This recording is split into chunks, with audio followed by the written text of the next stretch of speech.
right. First things first. Can people like Crystal over on Twitch? Can you hear me okay? Like, do I sound fine on Twitch? Yeah, Twitch does have a delay.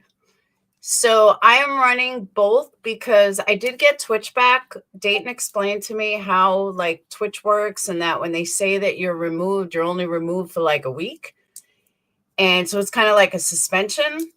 But I'm no longer a partner and got knocked all the way back down to affiliate. So I have to work Twitch back up. All right. So you can barely hear me on Twitch. All right. How's that? Is that better?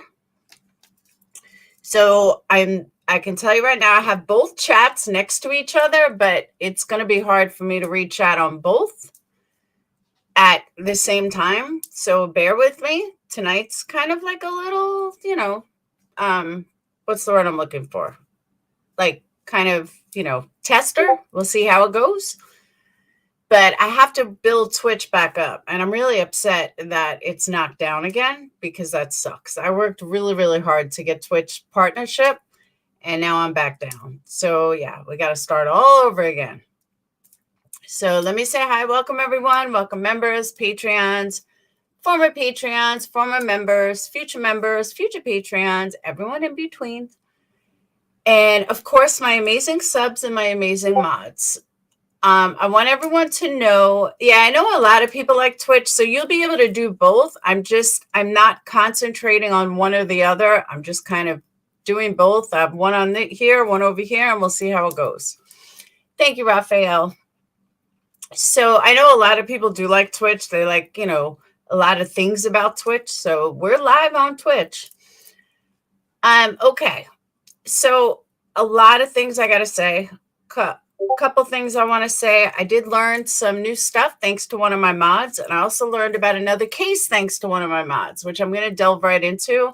Not much information on it. There's not a ton of information on it, but it's really good. But I'll get to that after. First thing I want to say, I have to give a shout out to my girl, Tiffany. They didn't know I was listening over on Queen Bees. And Tiffany Marie, she was saying that, she understands where I'm coming from when it comes to understanding Ryan, and that I have a very open mind and that I don't, shut things down right away. And I will listen to a lot of people and listen to it. And if I agree with it, I agree with it. If I don't, I don't. So I want to thank Tiffany for that. I did hear that. And I want to thank her for trying to stick up for me. And I know it's hard, but Christopher, Ted Bundy was also noted as a good guy while he killed multiple people. So there's that. Just because somebody sends you a football doesn't make them a good person. Because again, Charles Manson was noted as a good person. Ted Bundy was noted as a good person. These were good people. So personally, I think you're crazy for giving him your address, but that's neither here nor there. So, not yet. He may not have killed anyone yet. Okay. So, but I'm saying that just because somebody sends you a football doesn't make them a good person. All right. So you have your opinion. I have my opinion. And that's that.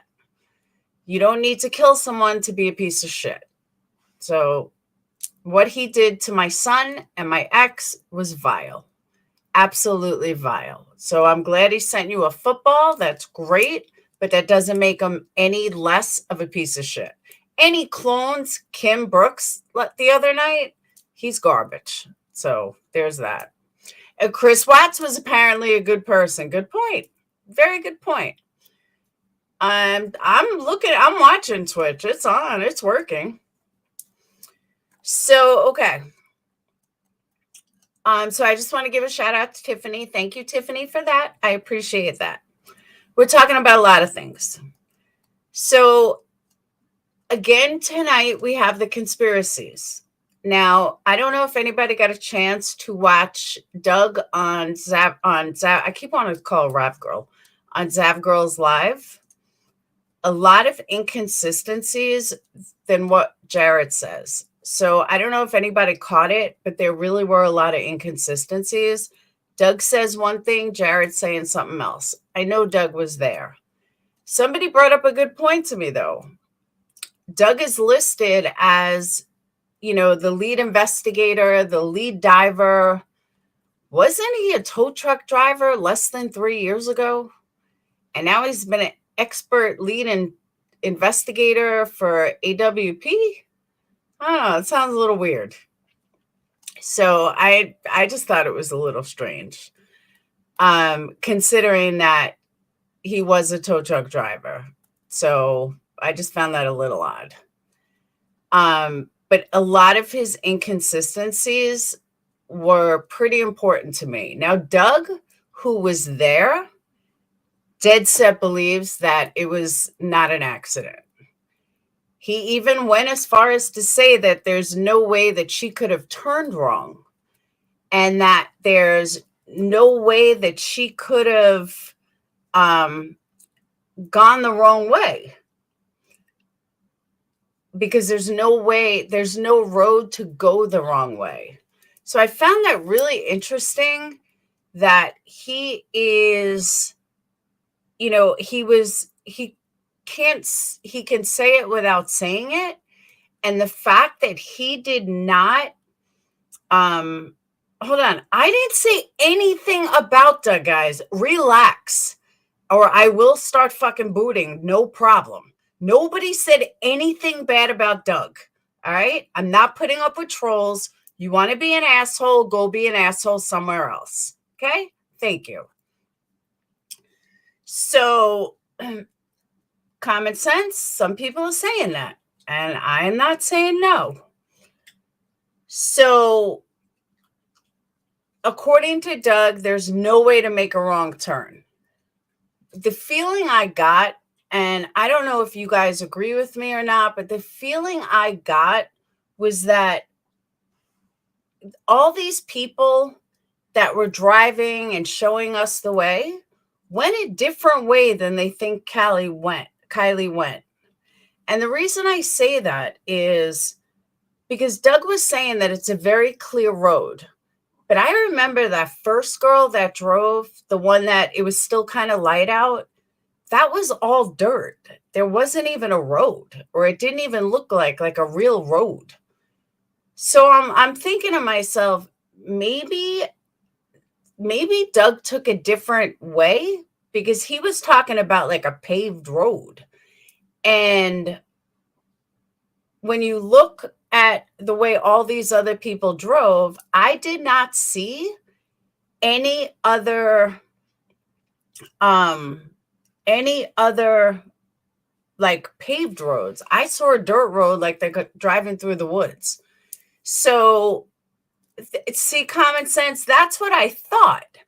That's legit what I thought when you watched all these YouTubers drive, and then Doug is saying that it was a road that was wide enough. And it makes me think, did Doug take a different road?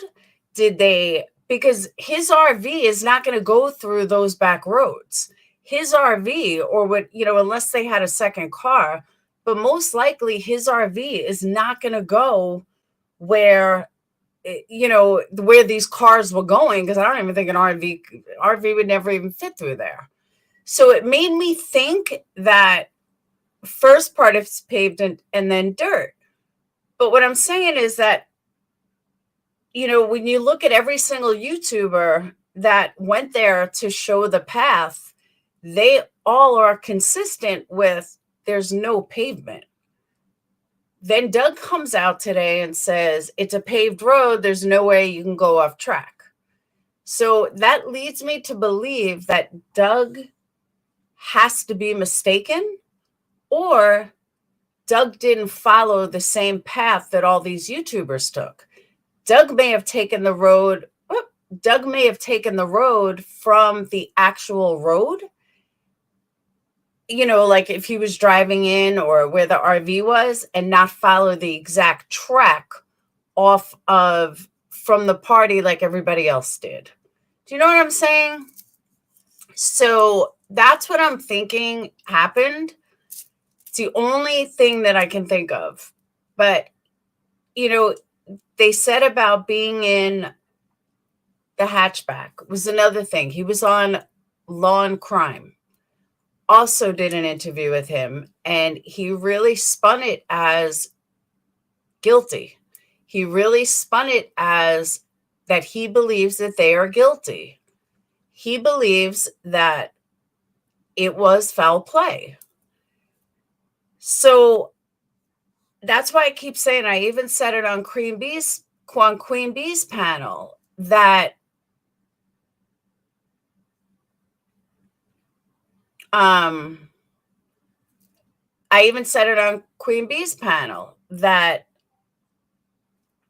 Queen Bee, because she believes it's an accident. So it's kind of like, if you really believe in AWP and you really believe that AWP knows what they're talking about and telling the truth, then there's no way that you can believe this was an accident, simply because they are saying it wasn't an accident. They are saying that they believe it was foul play. So with them talking about foul play, Christopher, I like you, but you're kind of starting to act like Jim. Either pay attention to what I'm saying. Adrian, can you please get rid of Mar? They're just annoying the fuck out of me. If you believe in AWP, I'm sorry, I already said that. What I'm going to say is, Chris, this isn't about you, and that's it. So just get rid of it in chat. I can't see all chat. I only see what's coming through on Melon app, so I apologize. Doug dropped his boat in the middle area, found in front of the area was found. Not in front. Oh. Lake Tahoe area. I had my favorite area. Okay. Thank you, Chris. A cityscape? What do you mean? Oh. I didn't see what Waken said. All right. So one thing I want to show you guys. Doug said what today? Whoop. Now I got sidetracked.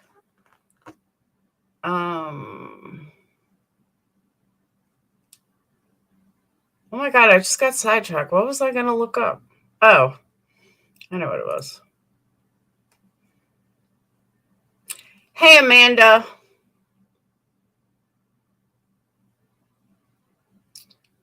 Hold on. Okay.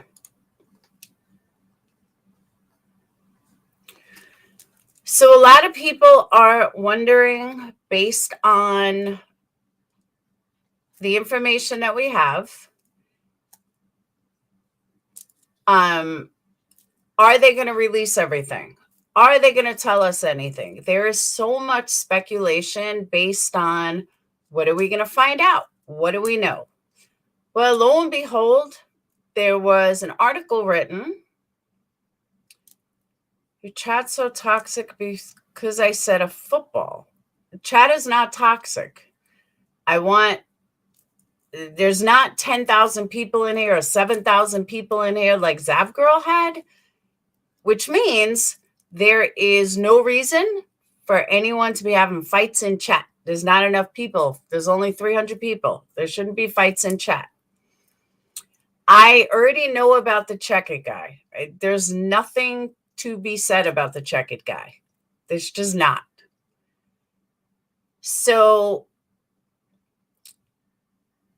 but honestly, I'm keep getting thrown off. I'm not looking at chat. If you want to tag me or something, I'll notice it, but I'm not looking at chat. And I can literally only see half the chat anyway, because I'm running too many screens. So we all know that people are talking about this memorial that's happening on Saturday It is, no news is going to be brought there. The family doesn't know anything. They're expecting it to take another 2 weeks. A lot of people are wondering why. Thank you, Alexis. Beautiful as always, Laura. Thank you for always bringing us facts while being down to earth with a sense of humor. Why, thank you, Alexis. Thank you, thank you, thank you. And as you guys know, super chats are always appreciated. Okay. So a lot of people say that, why aren't they sharing anything? Will they share anything? She's a minor. I've heard it all over the place. I've heard so many different things all over the place. And people say they know, they don't know. Well, here are your answers. They're awaiting the final autopsy results, which will include the toxicology report. Once that's certified, it will be shared. Let me repeat that. They are awaiting the final autopsy reports that will also include the toxicology report. This is from the sheriff. Once that information is certified, it will be shared. So everyone freaking out about, they're not going to share anything or it's up to the parents. Both the California Highway Patrol and Nevada County Sheriff's Office are working separately and working regularly with each other to come up with conclusions about what may have happened to Kiely. A lot of people think it's just Nevada County working on this. No. The California Highway Patrol is working on the case as a motor vehicle accident. They're using not only science, but common sense and expertise to find out what's going on and find out what happened. The investigation is likely to tell what's happened to the car before it went into the water, after it went into the water. It concludes such as if it was a gear, if it was brakes, if it was a hit, if it was pushed, if it was driven, if it had any mechanical issues, any recalls. All of this is what the Highway Patrol is working on. So there's definitive answers. Then you have separately the county, which is Nevada County Sheriff's Office. They are continuing to hunt down leads, find out what happened. Was there foul play? Were there drugs? All of this is what Nevada's working on. So everybody is, speculating, will we hear anything? Nevada's not doing anything. They didn't want to pick it up. It's possible that Nevada didn't want to pick up this information or pick up these items or whatever from this random YouTuber, which I'll give his name in a second, but this random YouTuber, because it's not their department. It would be Highway Patrol, because Highway Patrol is the one working on the car. So I don't know. It's just possible. And let me just tell you, this information came from an inside source. I can't tell you my inside source, but it came from a close friend. Inside source, inside with the family and the police department. I'm totally joking. Kind of. The search for Kiely involved multiple agencies, including the FBI, which investigated her disappearance. They originally booked it as a child abduction, which we know. We knew the party grew larger than expected. The sheriff's office also conducted the autopsy, which will not be released publicly until, remember that word, until the findings from both investigations, meaning the car and Kiely's toxicology and everything else, are complete, shared, and discussed between them. Once that's done, it will be released to the public, all of it. Law enforcement has been silent. They've been very, very quiet, but they've been silent since Kiely was found. They have not made any comments about rumors spreading virally on social media. Speculation on what might have happened to Kiely has increased following a 40-minute video on finding the teen released by Adventures of Purpose. The private recovery dive team said that they came to work on Kiely's case after requests from the community. They found Kiely within an hour of arriving at Prosser Reservoir. after going into Boca Reservoir and Donner Lake based on what they called viable tips. The teen was last seen somewhere else. Adventures of Purpose. This is pretty interesting wording. Adventures with Purpose bills itself a specialist in finding people in bodies of water, using a trained team of scuba divers and sonar equipment. Law enforcement agencies credited the dive team for the help in the days following their discovery. But law enforcement has not commented on the Adventures of Purpose documentary-style video on their search for Kiely.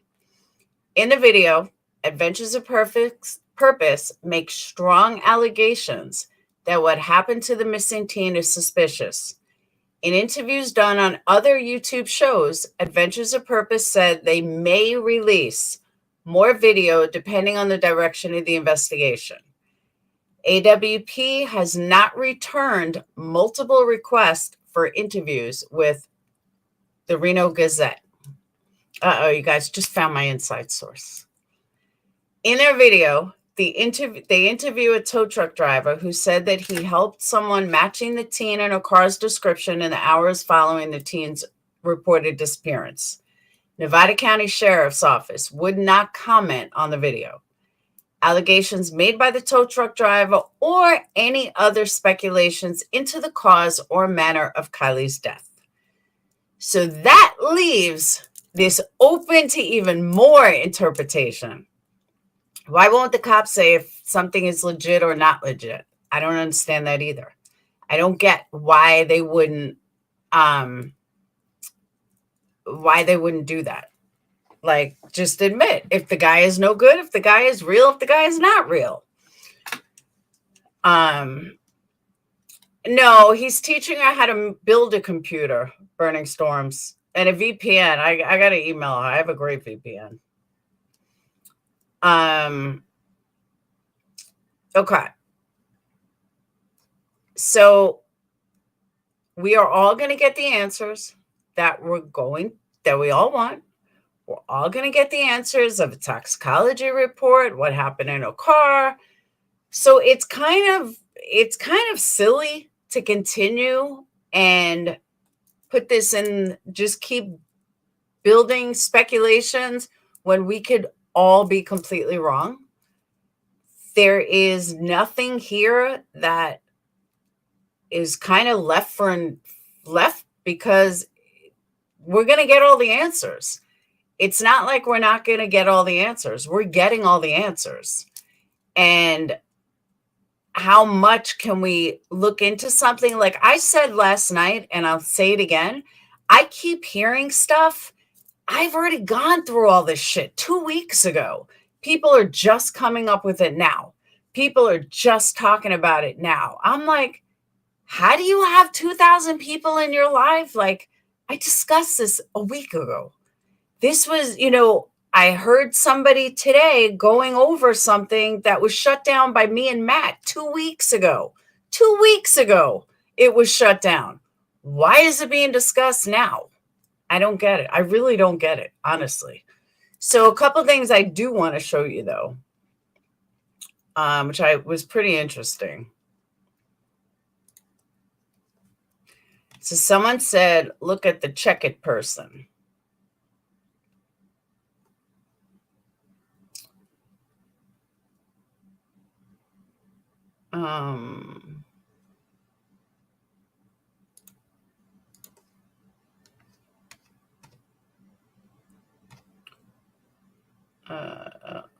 Okay. All right. So there is a text, and I want to know what you guys think of this.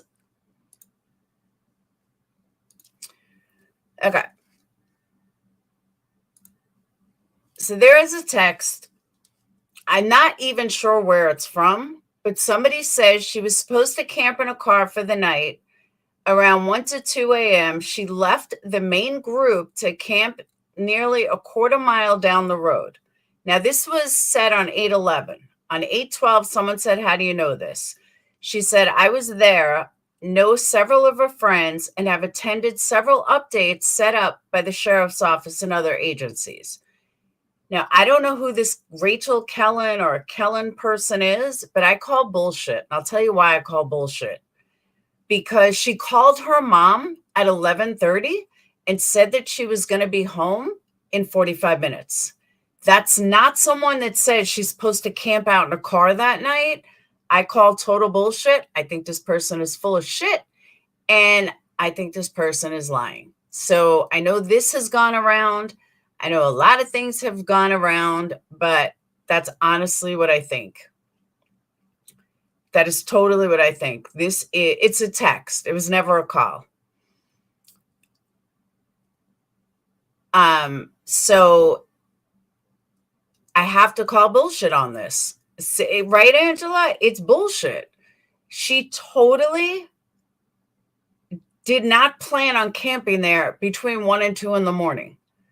So I don't know where this came from. Someone sent it to me, but I found that it was just not right. Mods, anyone's an asshole, just get rid of them. But even if it wasn't her, just saying, like, even if it wasn't her, she wouldn't have been camping there between 1 and 2. Her phone was already gone by 12:30. So just showing like the bullshit that is running out there that people run with, that I'm not buying. Based on the mom saying that she called at 11:30, she was going to be home. She was supposed to be home. She was expected to be home. At no point was she supposed to camp in a car that night. So that's why I call BS on this.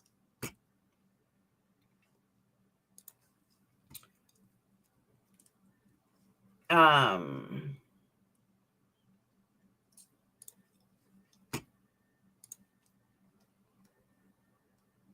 right. The calls.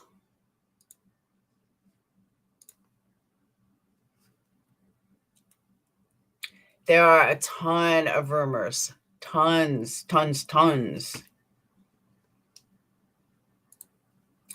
So this is the actual 911 call from Camp It.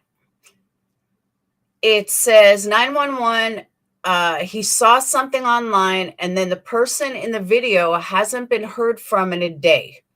RP is concerned about kidnapping. RP was advanced or something to talk to his parents. But I think I have the wrong one. So several TikTok videos I'm looking at the wrong one. Hold on. This was somebody else that was kidnapped the next day. Hold on.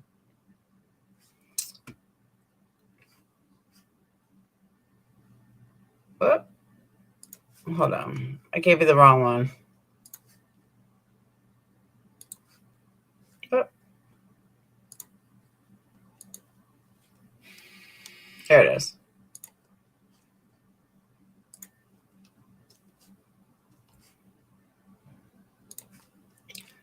All right, RP reports male live on YouTube with channel called Check It TV is at the lake and says that he found items related to the missing person. He is saying on the video that he called PCSO but hasn't received a call back. RP calling from Texas. So someone from Texas called in on Check It. Male doesn't show himself on scene, but is possibly white. She can see white feet with yellow flippers. He is with an unk color SUV and a kayak. Male subject has a beagle dog with him. What? So, yeah, that was a call from Texas about Check It yesterday or 2 days ago. That would have been on the 7th. Wait, didn't this just come out yesterday? Today's technically the 9th. I thought he just came out yesterday. I thought he just found it yesterday. It was actually the day before. That's interesting, though. So it was actually the day before. And then I guess Amanda, you still in here? I guess Amanda may have found it yesterday. So then there's another one.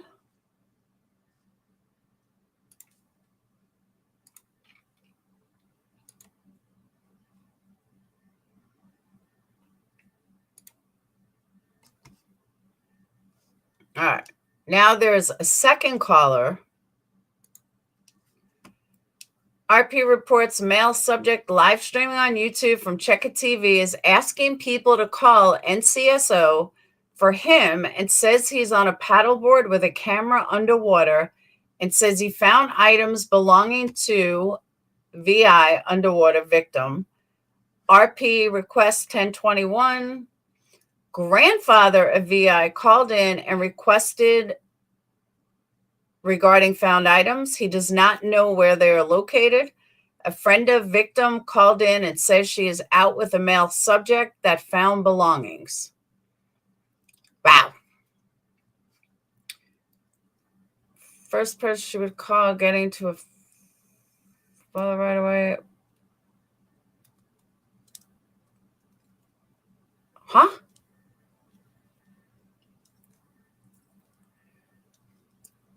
I check it. I'm sorry. Geo show. I don't know. I don't know.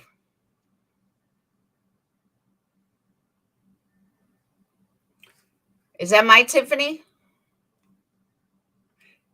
Tiffany. No, I haven't done my hair actually. I just blew it out. If you rewind, Tiffany, I gave you a compliment. I want to thank you. So, okay. So this is the actual calls that went in about Check It TV. A lot of people think Check It is skeptical. A lot of people think he's shady. A lot of people think he is not right. I don't know. I don't know what I feel about him.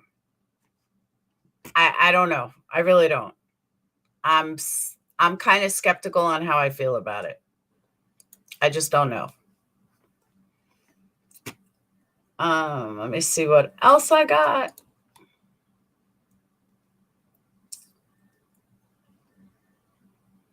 I know someone is putting together something for me that I'm still waiting on. That's going to prove that SF Investigates is nothing but a lying piece of trash.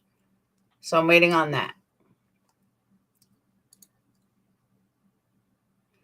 Also want to show, whoop,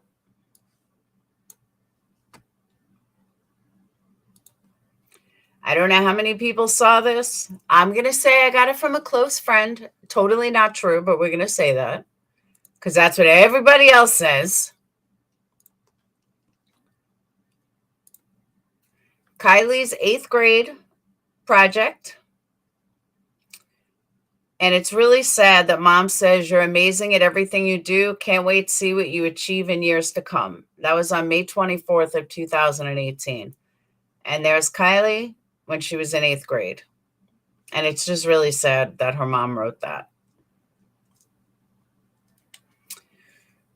So we're going to say we got that from a close anonymous source. Anonymous source gave it to us. Family friend gave it to us. School accomplishment stuff. Yep. But there she is, 8th grade. Whoop.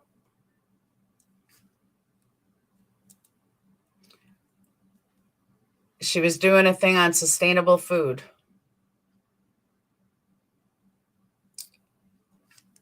All right.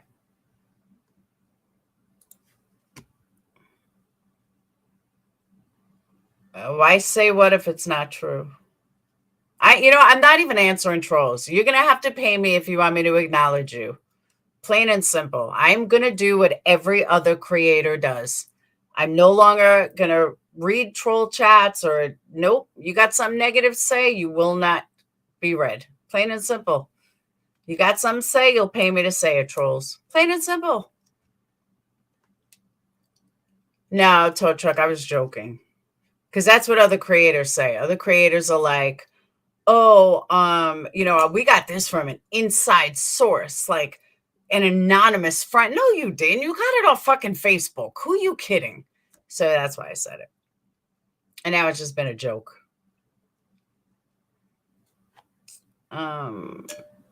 Has been helping look for her since she went missing.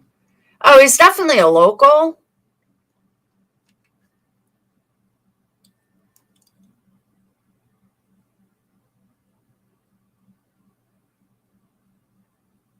Sarah who?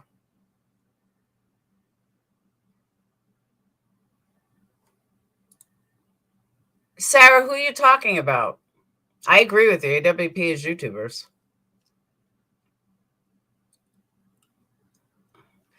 Because the mom says you're amazing at everything you do. Can't wait to see what you achieve in the years to come. Well, in only 3 years later, she wouldn't be alive anymore. 4 years later. That's sad. It's sad that she's no longer here. That her mom only, she only got to see 4 years after this post was made. That's sad.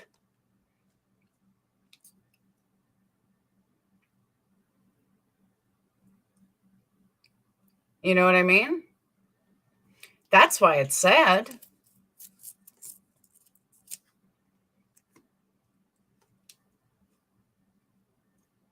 All right. And hey, Matt, thank you.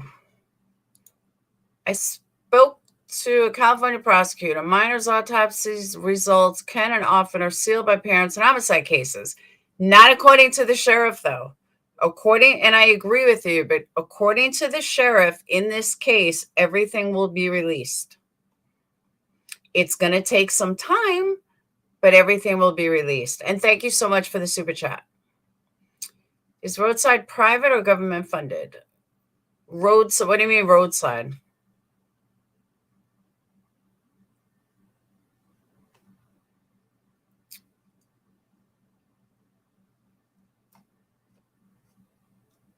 They can get a court order sealed, but I don't think they will. And I'll tell you why. Look at all the conspiracy that surrounds it. Look at all this conspiracy that's surrounding the case. Don't you think they want to put it to rest? Absolutely, they want to put it to rest. They don't want to keep going with this crazy ass conspiracy. They want to end it, put it to rest, and move on. That's my opinion. I don't know about the tow truck driver. I really don't. But I can tell you, AWP did a video today. If you're a top of the line cameraman, they are looking for cameramen or women that can be on the road, that can spend time away from family. And they're looking to add 2 new camera editing people. You must have multiple experience and be top notch.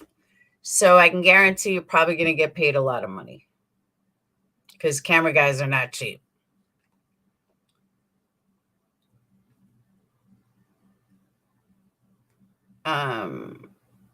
Hamburgers are good.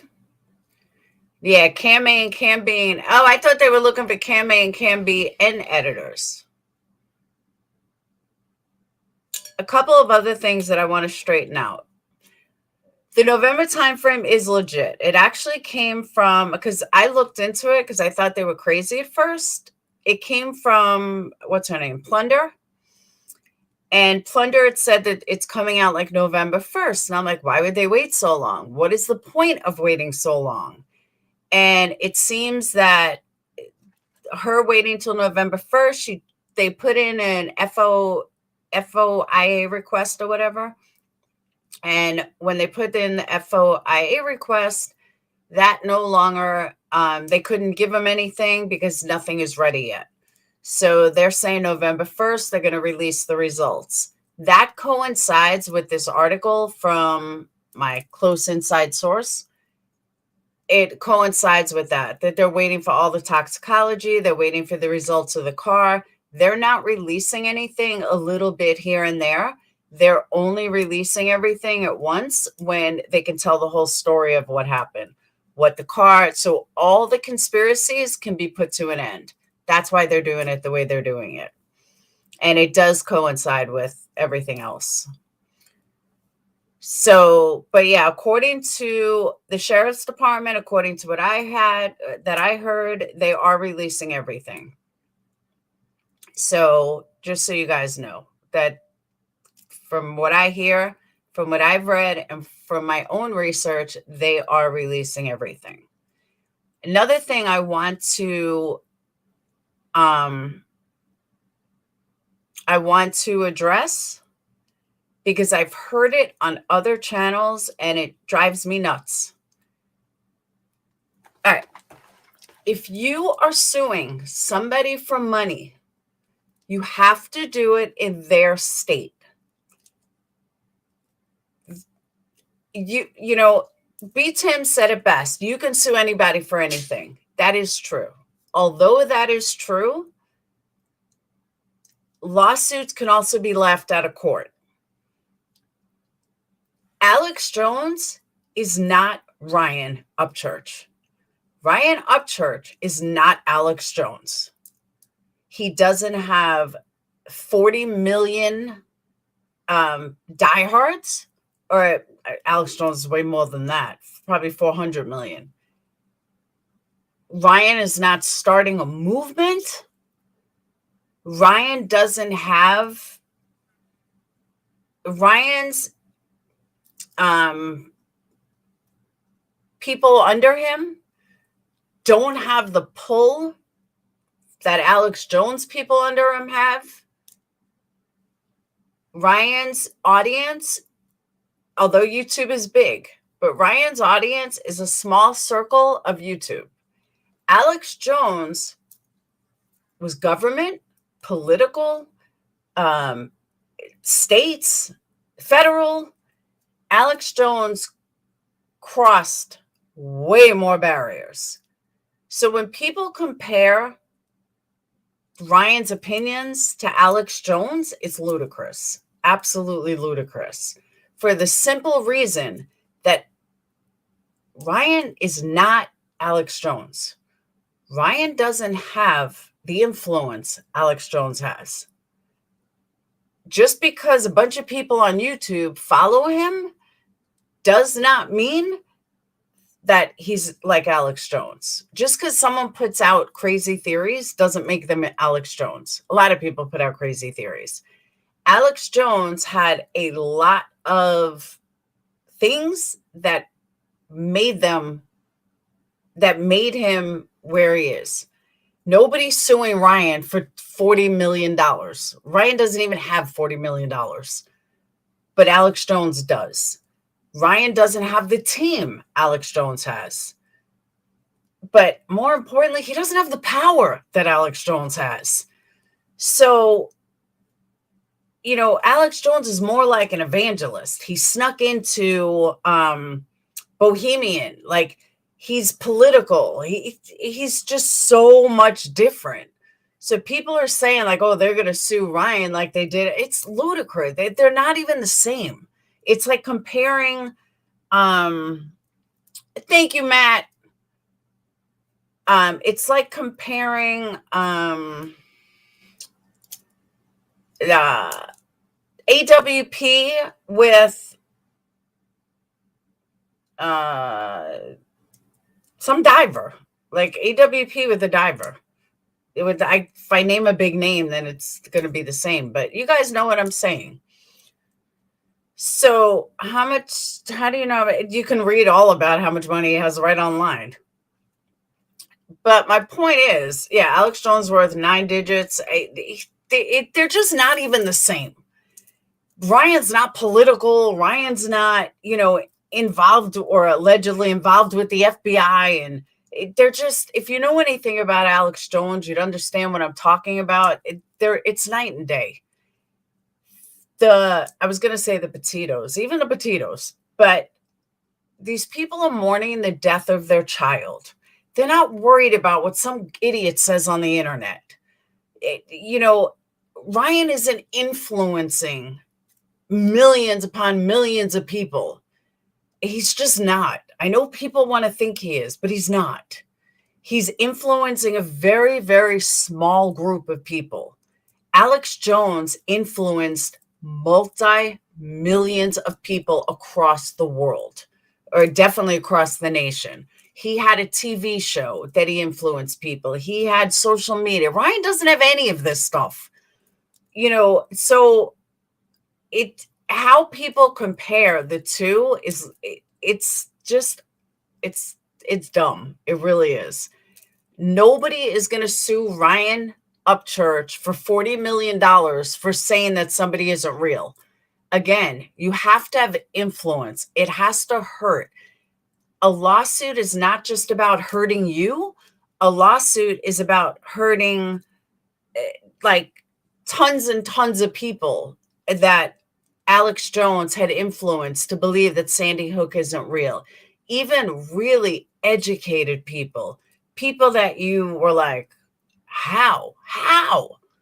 But extremely educated people, not just missing teeth people, but extremely educated people truly believed that Sandy Hook did not happen. To this day, people believe Sandy Hook didn't happen, all because of Alex Jones, all because of the bullshit that Alex Jones put out there.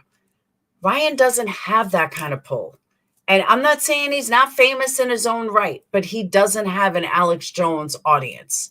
It may seem like that here, but he doesn't. So people just lay off the, oh my God, he's going to get sued. No, he's not going to get sued. He hasn't done anything to get sued. Just because someone has an opinion, everyone's entitled to an opinion. Can you legally sue for an opinion? Yes, you can. Is it worth the time it's going to cost you in lawyers? Absolutely not. By the way, Alex Jones being sued by another family. If you understood how court works, you would understand what I'm saying. They are night and day. It's not going to happen. I'm not saying that it couldn't happen, because obviously it can happen, but they're going to not travel from California all the way to Tennessee in some podunk little town to sue Ryan Upchurch for making opinions on the internet, that he made an opinion and then stopped. Like, that's another thing. Ryan's not stupid. Ryan's going to throw something out there and he really won't mention it again. He's not really mentioning it again. He made no money off this case. He made no money off Kiely. Probably why he does everything on other people's channels. Alex Jones made a fortune over the deaths of these innocent children. He made a fortune. That's another big difference. Ryan hasn't made any money off this case. Ryan puts out a few 6-minute videos. Ryan jumps on other people's panels. But notice he'll put all these crazy theories out on other people's panels. And he could say that he wasn't thinking. It's an opinion. There's a fine line between an opinion. People are saying, oh, damage. There is no damage. Don't watch them. If you don't watch them, you don't know the damage. Ryan's not trolling in Facebook groups. And I would say this about anybody. It's just, I keep hearing this about Ryan. And I got to tell you guys, look up the law. Look up case law. They don't have a case. It's ludicrous. It really is ludicrous. And I get frustrated every time I hear it. And I would say that if about him or anybody else, even if it was somebody else, YouTubers say, we're going to sue you. The one lawsuit where the judge listened, this girl was like camped outside her house, unmasked. It was the girl who sued somebody for like stalking her. This girl would go by her house and literally throw things at her window. Called her husband. Like it went over the line. So she finally took legal action. But people saying all the time, we're going to sue. Yeah, it's not happening. You can file to sue anyone. Yeah, that's what I'm saying. You will absolutely sue for you. Anyone can sue, but that's why a lot of cases get thrown out of court. Just go look it up. You don't have to believe me. Go look it up. You'll find out all your answers. You'll find out that I'm right about where lawsuits have to be done if going for money. If they just want to sue Ryan without any monetary value, then they could do it in California. If they want to sue Ryan for any type of monetary value, they will have to travel to Tennessee. That's a fact. That's why Alex Jones, the parents of Sandy Hook, had to go to Texas because they were going for money. And because they went for money, they had to travel to Alex Jones' state, not their state, Alex Jones' state, which is why a lot of people in differing states don't go for defamation, don't go for libel, slander, because you have to do it in their state. It's costing you money to do it. Is it worth it? So that's a question. Petitos, that's so different. What do you mean? Yeah, you can sue for anything. Winning is a different story. I agree. Yeah, JLR sued 1 million people for 1 million different things. You're right. He definitely did. And where did he get them? Nowhere. He just kept losing. The girl that he said was Kiely, that's an opinion. People have to understand the difference between an opinion and defamation. An opinion is he believed this was Kiely. There are video where people showed him it was not Kiely. Whether he chose to believe it or not, that's on him. But what he's not doing is telling, he said it once or twice, but you don't see him doing it day after day after day to millions of audiences. Look at his highest videos on Kiely. They're not even 300,000 on just Kiely. I don't know why I keep saying Kiely. On Kiely, they're not even 300,000. That means something. So people talk about his 3 million subscribers. Yes, 3 million subscribers are great, but they're not watching Kiely videos. So that narrows that lawsuit down incredibly. And it shrinks it down. So now you're only with an audience of 300,000. It speaks volumes. So, Wolf Slayer, do you need to go somewhere else? Because you can go somewhere else, you know. Red Lotus. No, I just saw someone say something else. Kiely is real. 150%. You have to prove, thank you, Kay Cooper. I knew I saw something I wanted to read. You have to prove malicious intent. Absolutely. There was no malicious intent behind what Ryan has done. Ryan believes it. Ryan is entitled to believe his own opinions. You don't have to believe him. You could think he's crazy, but he's entitled to his own opinions. He really is, plain and simple. So I am going to, I know Matt's going to come up, but I'm going to go ahead and open up panel. But just a lot of people are confused about the way the law works. There was no maliciousness. There was no malice, nothing. I'm definitely not misinformed. Out of line, that's one thing. You could be totally out of line and not be defamation. There's a fine line between an opinion.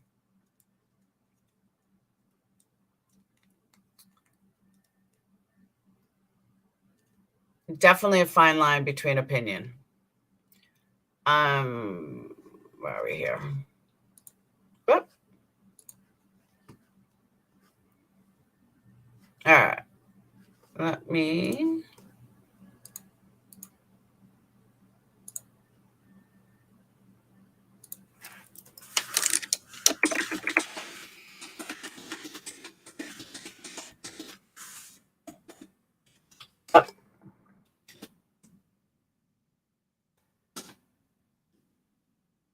Thank you, Red Lotus. Thank you, thank you, thank you. Whoop. All right, pin message. It's good seeing you again, Red Lotus. Yeah, that's why I tell people, do your own research. Don't take my word for it. Just do your own research. You'll find out what I'm saying is true. I never use StreamYards. I hate StreamYards. I use Streamlabs like one. Oh, that's right, Geo Show. You were on here yesterday. I'll use StreamYards once in a blue moon, but I legit don't like using it.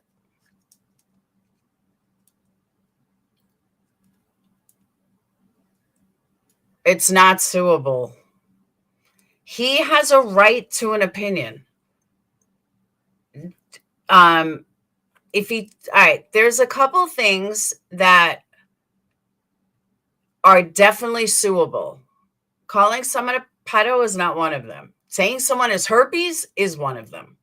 Running around telling people that that someone has herpes, you have an ex-girl has herpes, ex-girlfriend, ex-boyfriend, or genital warts or something like that, or any sexual transmitted disease, that's suable. There's like 5 I don't remember exactly off the top of my head, but there's like 5 things that are automatic lawsuits, and the ones that are going on are not one of them. No, it's not, Danielle. It is an opinion. If that's what he thinks of Ryan, that is an opinion. He is allowed to look at Ryan and think, I mean, he's allowed to look at somebody and think he's a pedo. He's allowed to do it. He could say whatever he wants. Doesn't make it true. He didn't cause Ikmal from finding a job. It didn't cost Ikmal work. It didn't cost Ikmal money. Ikmal actually made money from Ryan's bullshit. He literally grew his channel from Ryan's BS. So that automatically rules out that it was a malicious, did it to hurt him. I'm telling you, you guys are wrong. I know you think you're right, but you're not. Just because you call someone a name, sticks and stones. There was no job loss from it. Ikmal didn't get fired. There was no monetary loss. Just because Ryan calls someone a name doesn't make it suable. And it'll be laughed out, plain and simple. And if you don't believe me, go ahead and look.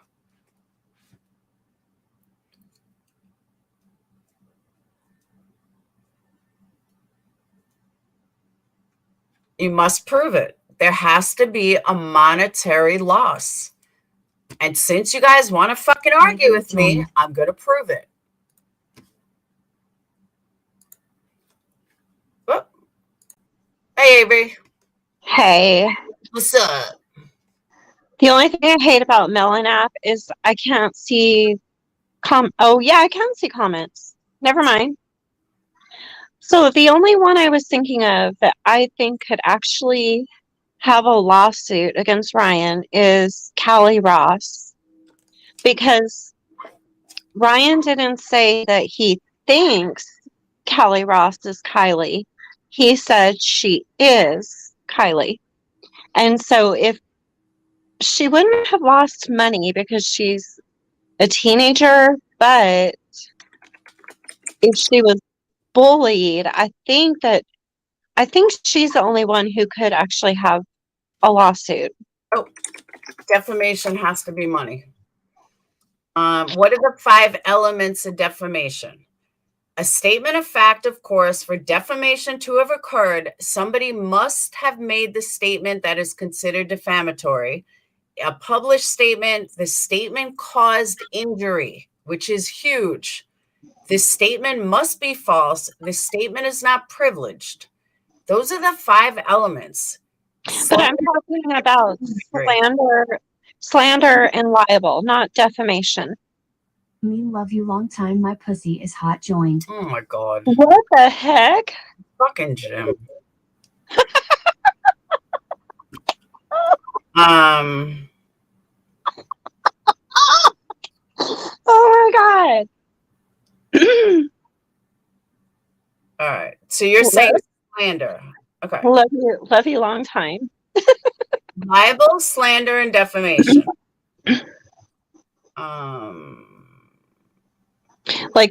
Yeah, I'm not really sure. Well, libel is written. Libel fuck is me, written. Baby, fuck me deep and wet joined. Jim, just stop. I don't know how to block someone. I'm gonna lose it. I don't know how to block someone. It's not like StreamYards where it says block. Oh no, leave it going. That's hilarious. Yo, Matt. Matt, your stream not working.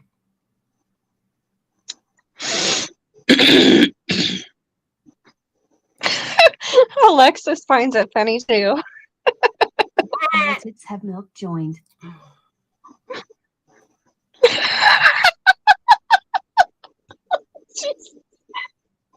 All right. Oh, I'm back there. I'm gonna. I'm laughing so hard. I'm sorry, you guys. All right. Matt? I don't Matt. know. Matt, I don't think your microphone is working. Oh crap, my phone's gonna die.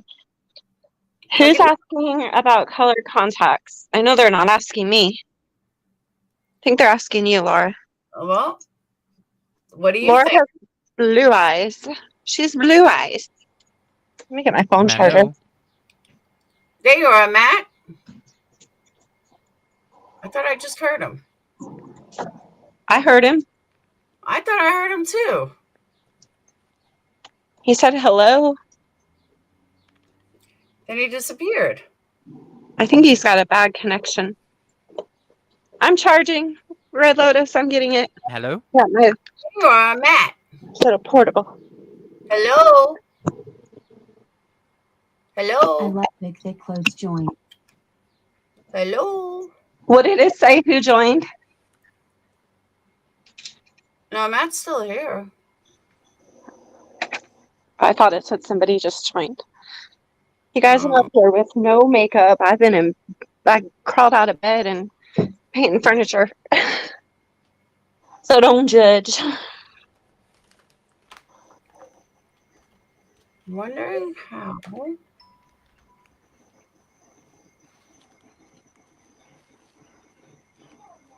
Thank you, Red Lotus.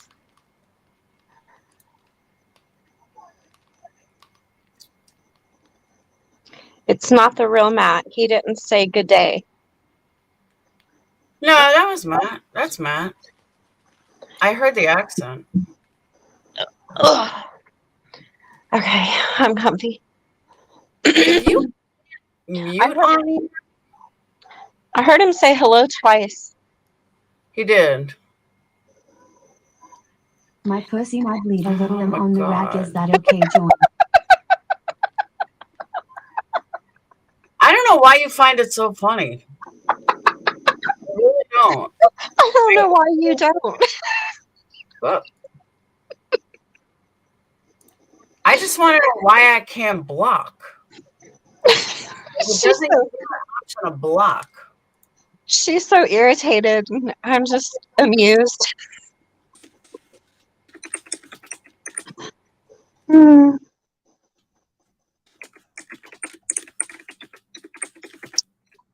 Avery's laugh is killer. I hope that's a good thing.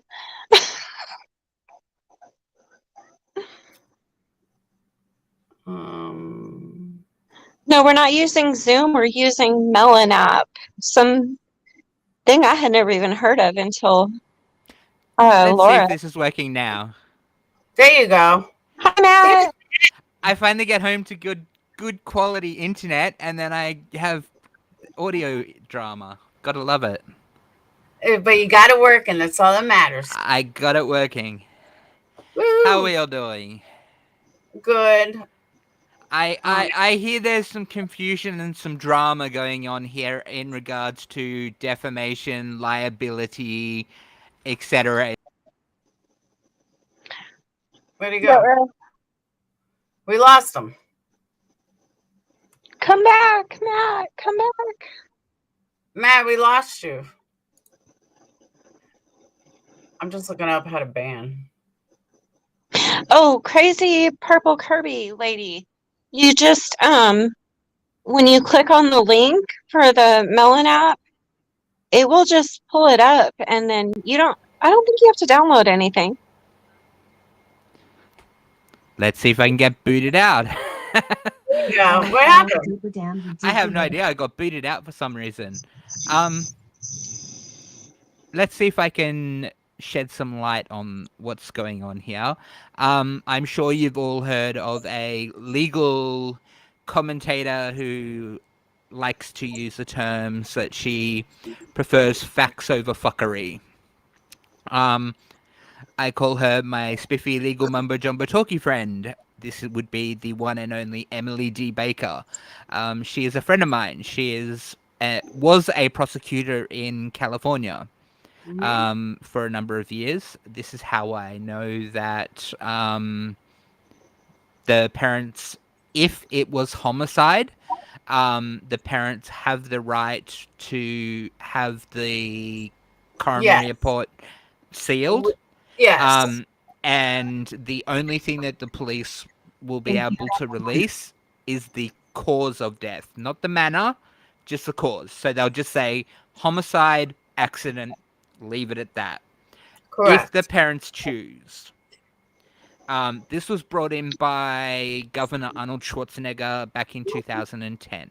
Yes. Right. That's what I If read. Now, as for the reason why they're saying with the Freedom of Information Act that people will be getting information November 1st, etc., they have a short period of time where the Freedom of Information Act says that they have to distribute the information.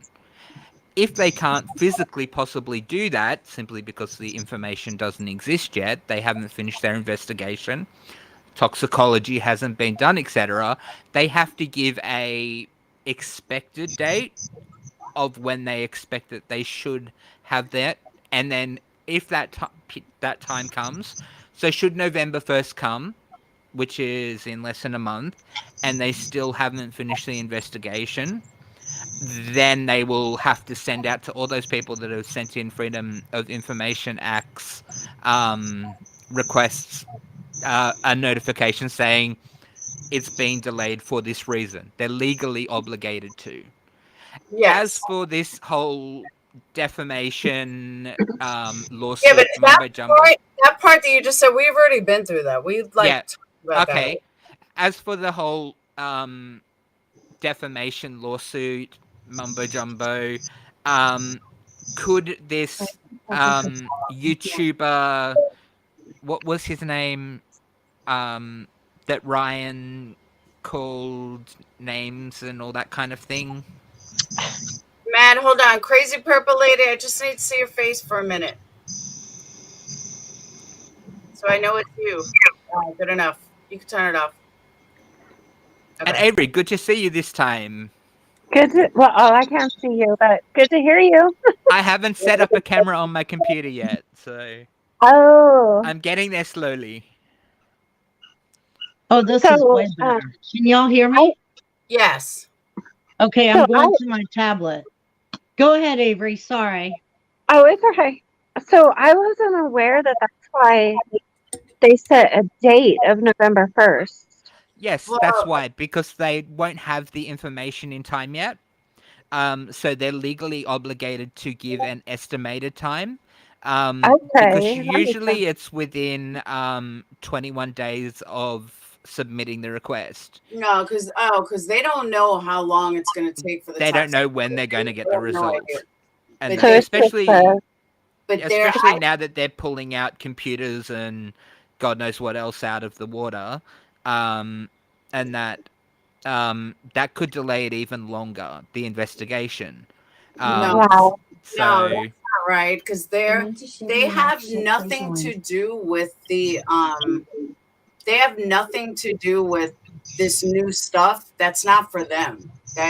It wasn't originally on the list, and that's like for the family. It has nothing to do with their no, investigation. it has been confirmed that the laptop at least has been added as evidence. Yeah. Yep, they're pulling the hard drive out as we speak. Says who? The police department and the FBI made a Where did they post. release that? They released a post saying that they are the ones that are continuing the investigation. Yeah, but where did they say that? I will find where and email it or send it through Twitter message to you where I saw that they have confirmed that they are actually looking into the laptop. It has been confirmed it was a laptop in the car. You can actually see it in the video with AWP that it was in the back of the car. And that so it was the motherboard in it is completely fried, which is understandable being underwater. But the hard drive is very easily recoverable. They just pull the discs out of the hard drive in a in like a clean room or a clean chamber, sort of airtight sort of thing. We put the discs into a new casing, and we can read the discs, back it up, and we can see what was ever on the computer. Now, someone, I won't say who, in the last few days has slipped some information that passwords were changed on her. See, but the problem is there's on her no way accounts. you would know this. There's no way you would know this. And I don't mean you personally. Yeah, I'm saying there's no way anybody in the public knows it's come it. from reliable sources But that even, and that- even reliable sources, there's Yeah. no reliable source that would know that. The cops Yeah. would never release that, ever. The cops would yeah. not release that. Well, it wasn't the cops that released it, and the cops And weren't the ones that nobody worked knows. it out. If the cops have the computer, then there's absolutely no way that someone else would know. If The cops have the computer, of course, we know that. Then They there's picked it up no way- yesterday. We watched it on live stream. No way somebody else would know that the passwords were changed, because the cops would have. Of course they would, because the parent, if she's 16, it's linked to her parents' bank account. There's no way. So There's no way they would know. If the cops have the computer, they would have never released it to the family. I can tell when my daughter changes her passwords and that for her iTunes account and that, because it's linked to my iTunes account. And I agree with that. However, they wouldn't have that because the cops would have it. Of course they do. Because it will go to, if her parents have Apple devices and that. But you don't need a password for the hard drive. No. The actual iCloud, her iTunes account. Passwords were changed. But they already have her password. They already knew her password. They would have had to change her password on all their devices. Apple won't give it. I know. Yeah, if they find her phone and it's locked with a PIN code, unless someone knows it, they'll never get in. But they already got into her Apple. They already got into her Apple devices. You can get it. Apple will give it via the cloud if they get a good enough warrant. But I think it was the Boston City bombers. They still haven't been able to access their phones because Apple refused to show them a backdoor how to get into the phone without finding out the passwords.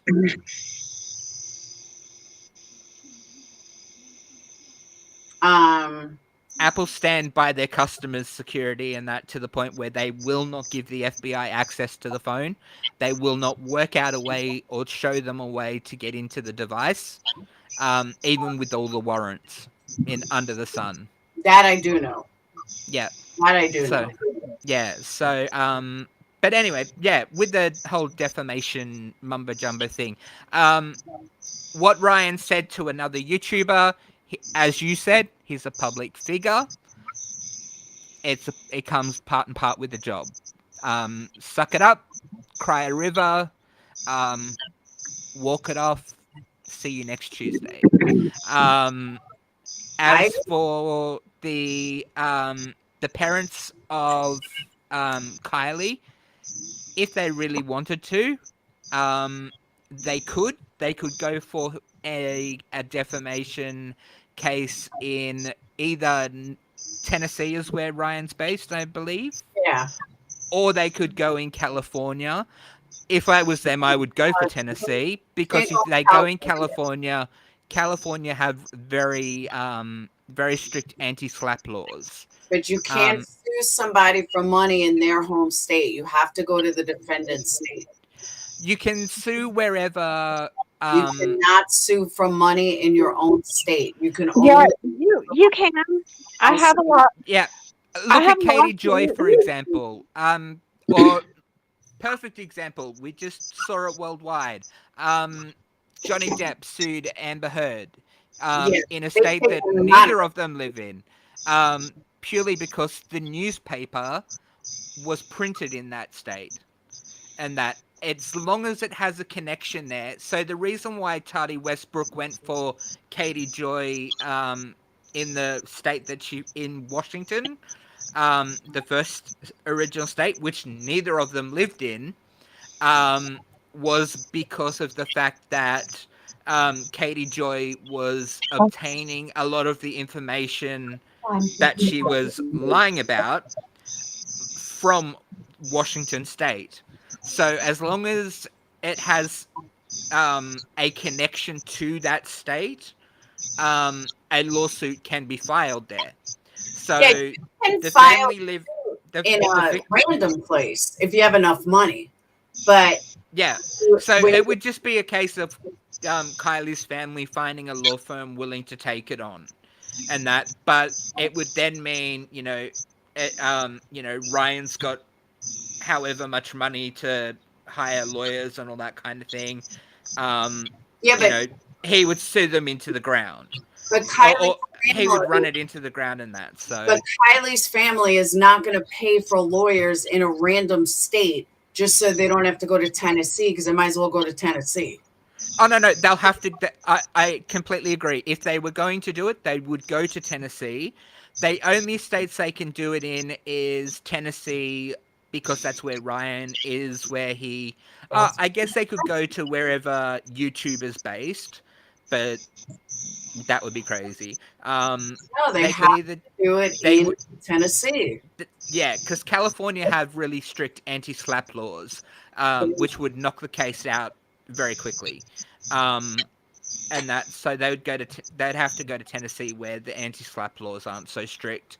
It's not a matter of that. It's have, if you're going for money, if you're suing for non-money, you can sue in your home state. If you're suing somebody for defamation and there's a monetary value, you have to do it in the defendant's home state. This is not up for debate. This is fact. This is pure fact. That's not, I have a case right now against somebody in Virginia for defamation and money, and it's filed here in Alabama.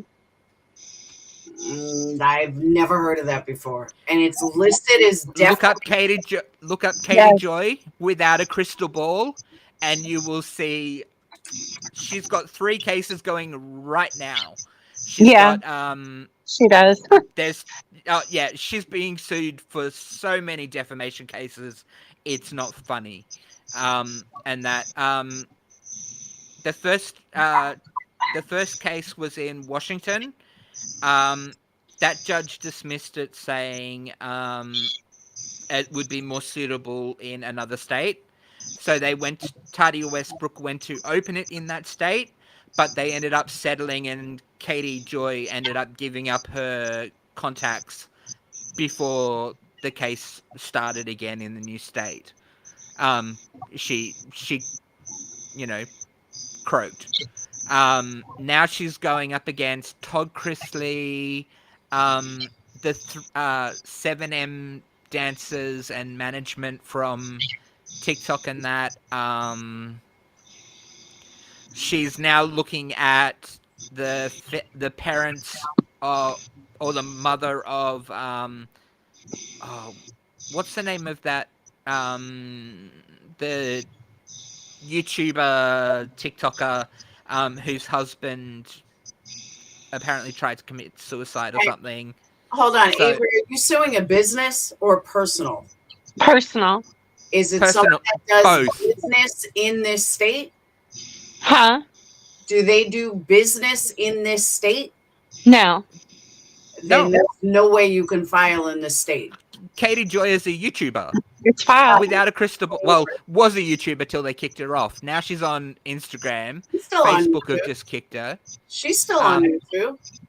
Matt, you're talking about Dre McCrae. That's the one. Yep. His mum is now looking at a defamation suit as well.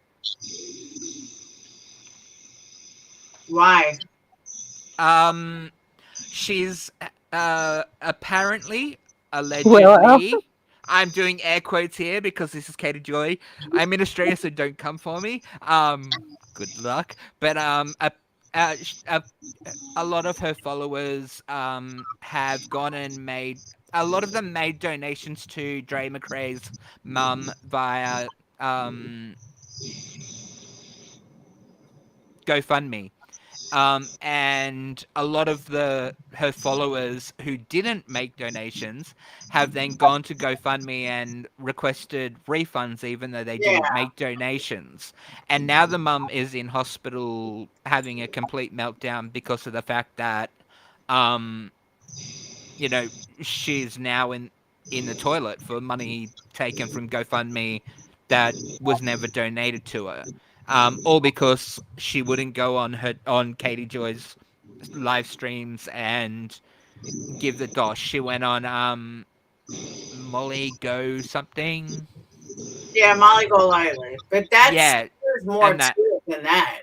I mean, there's and- way more to it. And Yeah. But this is Katie Joy. She just, you know, she's every story she touches now turns to a complete nightmare, and that. So she's got defamation lawsuits in so many states. It's ridiculous. And if you follow Emily D. Baker, you'll see her covering all the different lawsuits that she's got going.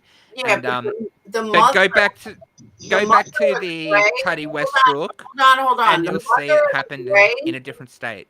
Hold on. The mother of Dre, that whole incident, I'm very familiar with it. PayPal hasn't refunded all people's money. GoFundMe have been refunding a lot of money that she didn't donate, that she didn't receive. But who received it then? No one. I could go right now and request a refund for money I never donated. Yeah, but it doesn't mean you're going to get it. You have to prove it. Yeah. No, they'll give it to me. On GoFundMe? Yeah, it's You have dodgy. to prove you donated it. No, it's scary as hell. What? I can't just go to some random GoFundMe Yeah. and say I need money back. You have to have made a donation to ask for a You have refund. receipts. I've had it happen. There's no way. You have to I- have a receipt to get a refund. You just tell them that you've changed your internet provider. You still get a receipt. But if You're you change not your gonna internet get a- provider, your email's gone. Oh, Monica's telling me you don't. So I can just go to some random GoFundMe and say I donated $10,000 and I want it back. Oh, they wouldn't do it for something that big. No. You'd have to do small amounts. Okay, I'll go to Wow. 50 different GoFundMes and tell them I donated $100. Unless they've changed it since all this crap has happened. Yeah, it's happened. Yeah, I've had it happen. So Vaughn's biological mother is in the hospital. Is that what you're saying, Matt? Yeah, last I heard, unless she's got out, unless she's been discharged, she was in hospital a couple of days ago. All right, Wow.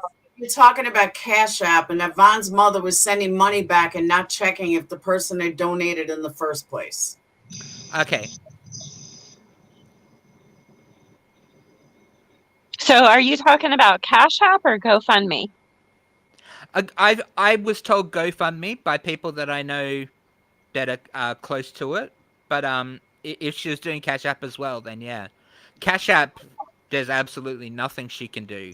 Yeah, that's true. But I have to walk away for a minute. I'll be right back. Don't kick me out, all right, please. but she hasn't refunded it either. Like I'm sorry, with Cash App, she doesn't have to refund it. Oh, all It right, sounds like that's the kind of person she is, and it's now put her in a hole. Yeah. Monica said they have refunded people that have not donated. That's why she had a breakdown, and it's Cash App. What in the world? That doesn't make sense. Oh, check out the drama that's followed Katie Joy and Without a Crystal Ball, and your but head she will deserves explode. it. She lies out her ass. And every other hole that's in her body. That's true. Oh, it was not GoFundMe. It was Cash App. Okay. Craig, show your face. Craig, I Sorry? need your face now. Craig, I need to see your face before I let you on panel. Miss Harmony joined. Craig, I need to see your face. Thank God for us, Cash Can I App ask isn't a available question? in Australia. Yeah. Yeah, go for it. Okay. So I know this is probably old, but I haven't been able to figure out StreamYard, and it only let me type a few words, so I can't get it out. But that tow truck guy, when they were talking about the seatbelt, do you think the girl, they were kind of distracting her, the tow truck guy, distracting him from not going in the back? He said he saw a bottle of perfume, and they had the strap or something in the back holding her back there. And then they tried to put her in the front seat, but she was too stiff. So that's why she's in the back and the car was in the Absolutely not. like that way. Mm-mm. I'm not a Okay. professional, but I do know a professional body language expert that works with the FBI. His name is Craig. He worked on the Michael Jackson trial. And I asked him to have a look at the video, and his first opinion was he's full of crap.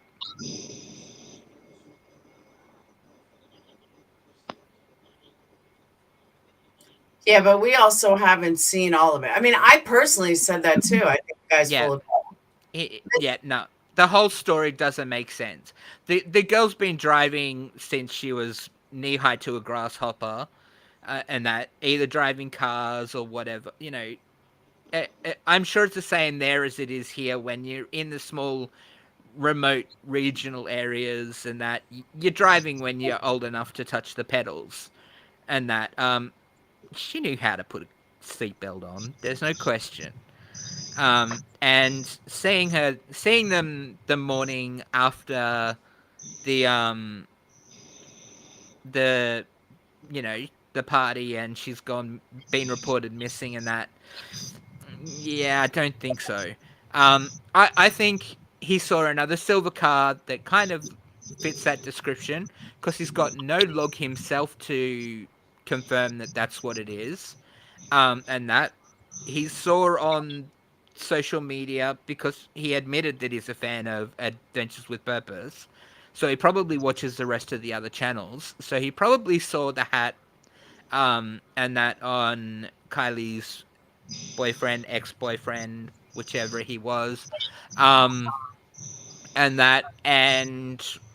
it kind of, oh yeah, that kind of resembles this couple of kids that I went out to a couple of weeks ago, and that, I mean, something that weird. If it's that weird that, one, he calls his partner that's a nurse, and two, he can do a interview long enough that AWP can do a whole episode out of it. Why didn't he call the police? That's what I said. Hold on one second. Miss Harmony, I just need to see your face. I just want to say I don't trust. I'm not trusting the police department anymore, and I really, really hate to say that about any law enforcement agency, but the way they acted the other day, not wanting to, well, there's just been so much with them, but then the way they acted the other day about not wanting to go and retrieve the laptop, and then they said that they were going to have a dive team out there first thing this morning, and they did not. I'm very skeptical of the police department.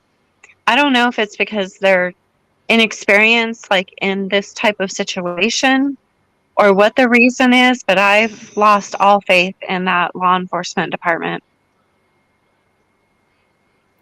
Well, it depends which law department went out. If it was Nevada, they're handling it. But like I said earlier, if it's not in the original list of stuff, it's useless to them. That's why I do not believe that they're pulling this hard drive and there's all this information out. It's being handled by Nevada, the state traffic investigation team, and the FBI. That's in their statement on on social media, on Twitter and that. It's still Yeah, ongoing and it's being handled by them. And I agree with you. You know, the fact that you've got someone at the site saying that they've found this at the bottom of the water. I mean, I saw on his post, I saw a lot of people saying, even I thought it at first, I'm like, dude, you're on the top of the water and you can see it from the surface. If you can see a laptop, why couldn't you see a car? But then when you actually look at how much the water's receded and that, and I did look into it, what he said is correct. They do drain that reservoir to fill up the others around this time of year. That is correct. Then the water levels had gone down, and the car would have been clearly visible right now. And that I agree with Slayer. He should not have touched it, except for the fact that the police were saying that they weren't going to come out and retrieve it, and it wasn't sealed off as a crime scene any longer. Therefore, it's not that big of a deal. But my question is, one, well, look, Jason was okay. So I was talking to Jason today, and he was telling me that, and he's worked a lot of cases where he's gone specifically to find evidence after the fact. And he said that they will still log any evidence that is pertinent to the investigation. Something like a hairbrush or a beanie, probably not, but something like a laptop or a phone, they would. And he said also, chain of custody wise, if they don't have their own divers, then they would use a diver to go down and get it and touch it, because he said that that's not compromising anything. All they have yeah, to do is eliminate that person's, fingerprints or their DNA, but it could still be admissible in court. yeah, But he said that just because the car was pulled out doesn't mean that any evidence that's still there that they wouldn't want, and that they would get. And that's one of the things that he's done for 20 years, is gone retrieving evidence. yeah. There's crime scenes where they find bullets a year or two later, and link it back.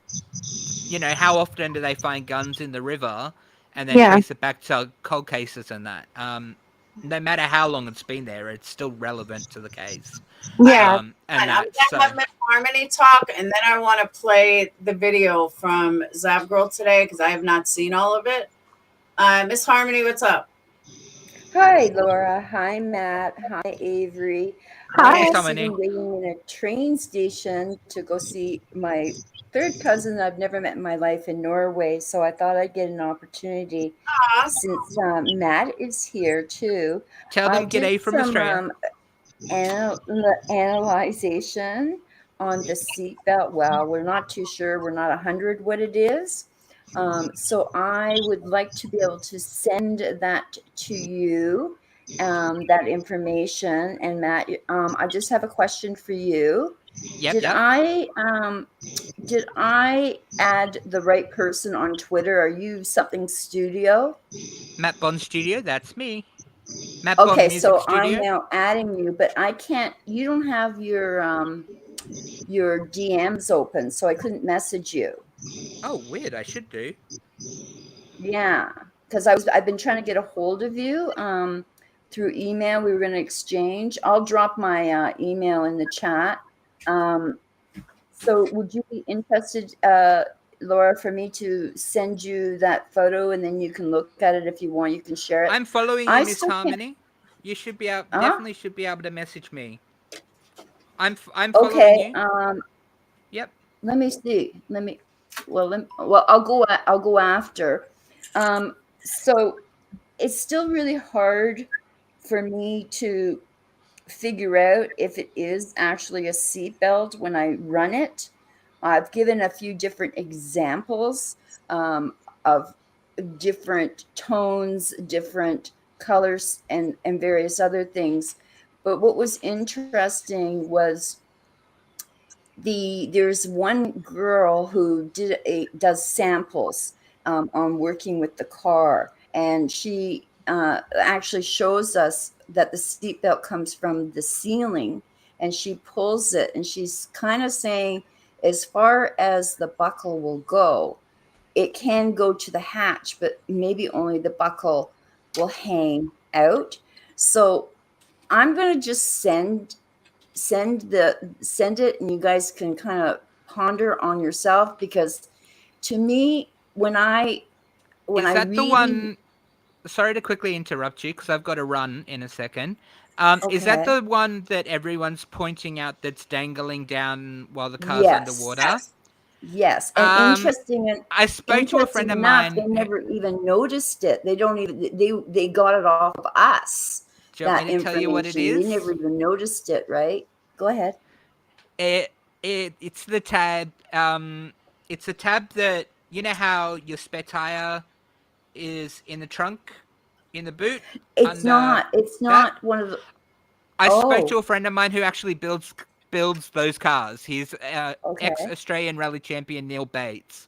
He's Okay. 5-time Australian rally champion. He designed the Toyota Corolla WR World Rally car.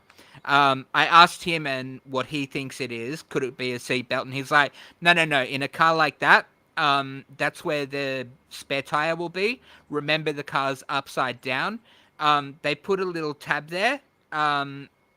So you've got the carpeted wood, almost cardboard sort of thing that covers where your spare tire and jack and that goes, and then they put a little tab thing there so that you can Right. pull that up and and hook it up. But So how then would you can that pull your be? tire out.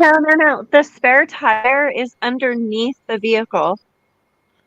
Is it? Well, it depends on your vehicle. Mine is like what he's describing. You can lift up, and there's little tiny flap, maybe 2 inches, he and checked then the my tire's underneath.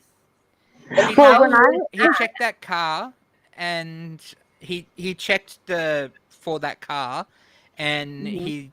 and what he found was that will be the spare tire, where the spare But tire how is. could that strap, which is only a few inches, be sticking out of the hatch? It can't. They If make it. that's a seatbelt, it can't. I They do make not them. think that's a seatbelt at all.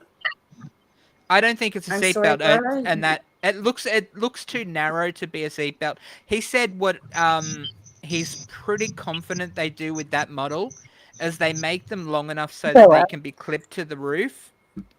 So then, it's not the cover's not falling down while you're pulling your tire out. So the 2013 CRV that I looked at, and I climbed through it and I measured and everything. And I know that people at the car lot thought that I was crazy, but I guess it could be different. But that one, the spare tire was underneath the vehicle. In the 2013 model. It was a 2013. Yeah, but I guess only it was could able. be a different model. I just Googled it because we don't have those cars in Norway to be able to even look. So I just Googled it and kind of looked at the specs and everything like that to try and figure things out. And one of the things that they don't have in that model, because some people were thinking it is like, so when it's a strap that goes on the hatch. So when you're pulling, you can pull it up. Mine's an automatic. It beeps, Yeah, but and it just goes up. it's probably my Kia had this because it didn't have an actual trunk. It had like a hatchback kind of thing, and there's a belt back there like for groceries but it's not like a real seat belt. It's like attaches to something like a cargo net kind of thing. Yeah, that's what I think. I get what you're saying.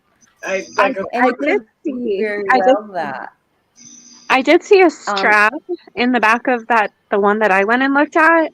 I did see a strap, but I had no idea what it was for. Well, I'm going to show you the pictures because in the black and white, it definitely looks like a seatbelt. You can see the outline of the buckle. But when I did it in a different tone, it's almost like one or two things. I almost see, I don't know. I'm actually looking at one. I'm literally looking at it right now at the booklet that he sent me.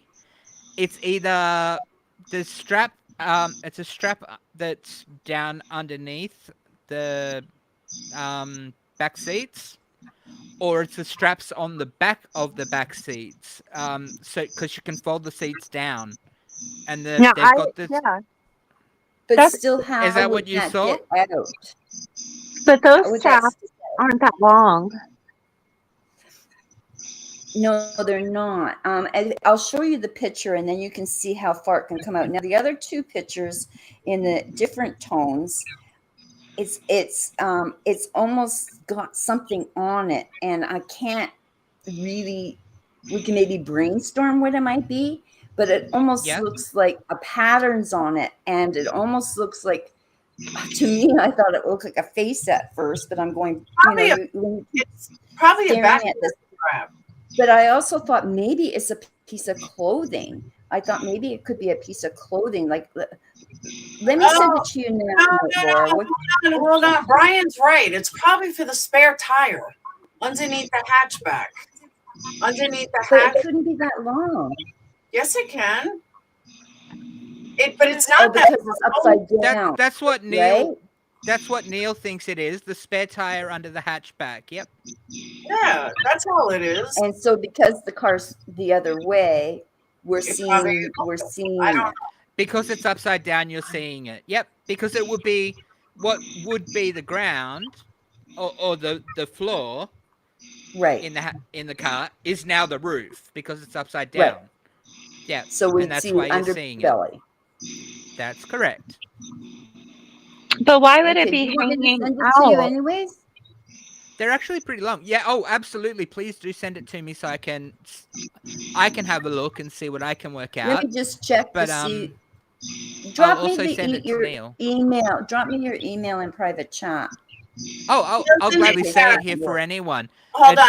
Heels in the air. And I don't believe that the strap has anything to do with her. She No, wasn't. I don't think so either. anything.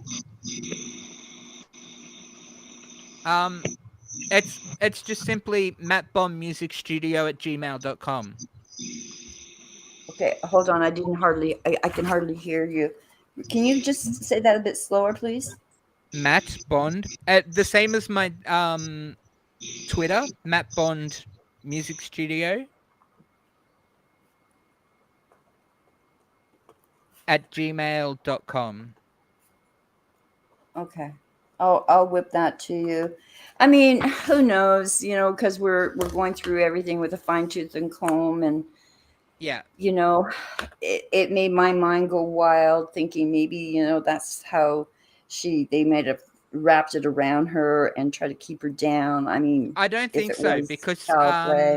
Oh, I saw the clip that some am I allowed to swear on your channel? Yes. I did one, and I kind of did it in that kind of theory.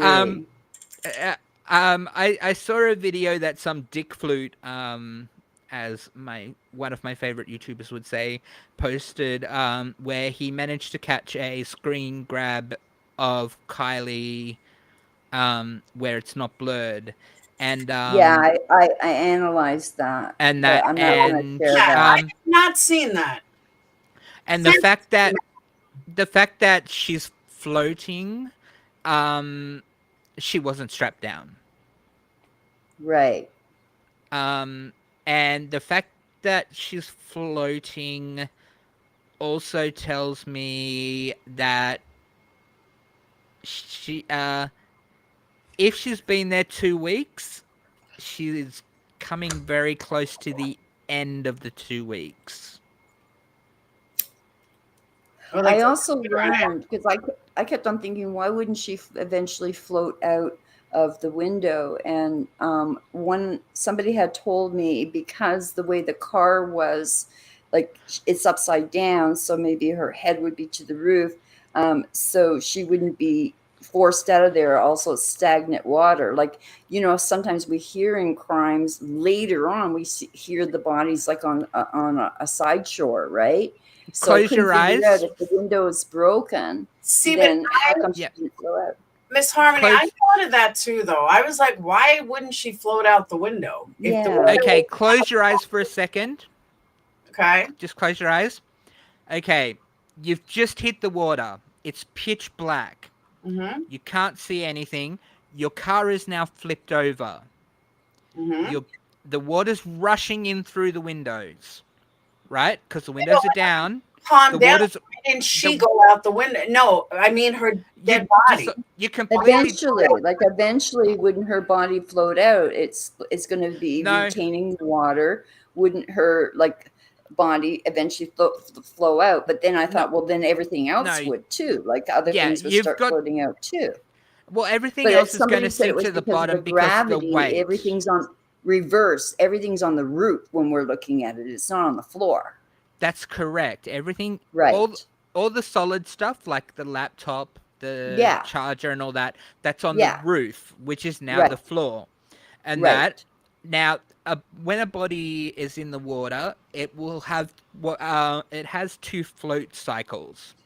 So it will first it will float for a few days, 3 to 5 days, I think it is. Then it will go down. Then it will float again because of the cold solidifying the wax that's caused. Sorry to be so graphic to anyone. I should have given a warning. It's a learning thing. But when your body secretes all of the everything, it turns to a wax. All the gases and that. It turns to like a waxy substance, which then keeps all the air in, which then causes you to float again. Then the heat from being exposed to the elements and the sun then gets rid of that wax. You sink again, and that's it. You're stuck down. So she would have been at the end of the 2 weeks to be floating up there again. And that, so it would have been literally impossible if it was like, let's say, rougher water, you know what I'm saying? That her body would have escaped. Oh, absolutely. If it was rougher water and that in between those 2 float periods, absolutely, she could have floated out the window. No because question. It's so stagnant, nothing's moving. There's no current. It's a man-made lake reservoir, so there's no current to move anything. That. And it was interesting to find out about the water levels dropping because when I'm traveling, especially in Thailand, they do that a lot. And when I was in Sweden, they have those lakes that are interlocking and they bring them up and down. And that was one of the thoughts when I was doing a live is like, does anybody know that? And we got that information today in regards to when I'm sorry, I forget his name. TV guy who found the things. He was able to give us the information about why they drop it and how often they drop it, and you could see. And that's why the water was so crystal clear, because there is no current to move all the silt around. And I wonder, I mean, if he didn't do that, maybe in a week, the level, we might have even seen some of that stuff. Like eventually he was saying that we'll probably see the glass and everything. Yeah, a week or two that everyone will see everything there. Avery, what were you going to say? Oh, so Laura, I just emailed you a video I found on YouTube, and it's a lady showing it's her 2013 CRV, and she shows the spare tire, which is in the cargo, but there's no strap. Oh, there is no strap. It shows her. She pulls up the That'd be good to see. I'd like to see it. Yeah, I just emailed it to you. All right. Either way, whenever it is, I have to run. Okay. Okay. Coming out. I'll send you the email, and then I'll link up with you all on Twitter. So I'll link up with you as well, Avery. And as soon as I get back home, I will send you the photo of the straps that Neil sent me. Okay. And that, so then you can have a look in that. But I agree with you completely. I don't think the Matt, what time are you right now? It's now. What time are you right now? 5 o'clock in the afternoon. Oh wow! I'm 8 in the morning. So, but it's been a weird day. All we're hearing about here is the passing of Queen Elizabeth. So. Yes, I am sorry. I meant to say that at the beginning. For anyone over in the UK, I cannot believe that she's gone. We should all live the life she lived, though. until 96. I can assure you I'm not making it to 96. It's hitting the whole Commonwealth pretty hard, yeah. So That's what I've Yeah, heard. they're going to have a big thing. I'm English descent, so it's pretty big for my family and everything. I'm going to honor her with her favorite sandwiches, penny sandwiches, cucumber sandwiches, and jam sandwiches. That's how I'm honoring her. They're blacking out businesses and everything like that. Like they're turning off lights in her honor. here in Australia, every flag is at half mast. Every television station is only playing video of her. No commercial, Okay. nothing. Yeah, it's She's going Yeah. to be buried with King George. King George. yes, I believe so. Yes. Yeah. So Yeah, it's sad, but I mean, All right. you're gonna- 70 If years. if you want to do something in her honor, go watch Oklahoma. It was her and Prince Philip's favorite movie. There you go. Okay, I have to run, but I'll shoot that through to Okay, you all, thanks, and Matt. I'll Nice to see coming catch you up. later. Bye, Matt. Bye. All right. Miss Harmony, thank you for coming Okay, up. so thank you, and I'll just listen while I'm waiting for my train. I don't know what your show's about tonight. Sorry, I just popped in for just Damn. a short time, No, I so I'll just listen. I have nothing else better to do.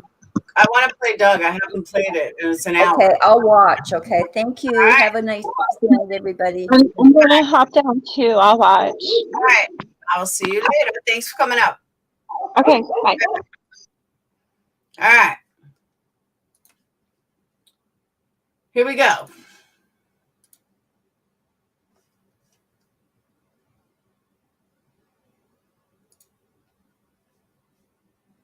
Guys, got Doug here from AWP and Autumn. You guys know Autumn Renee, my mod. She's always in chat, rocking it.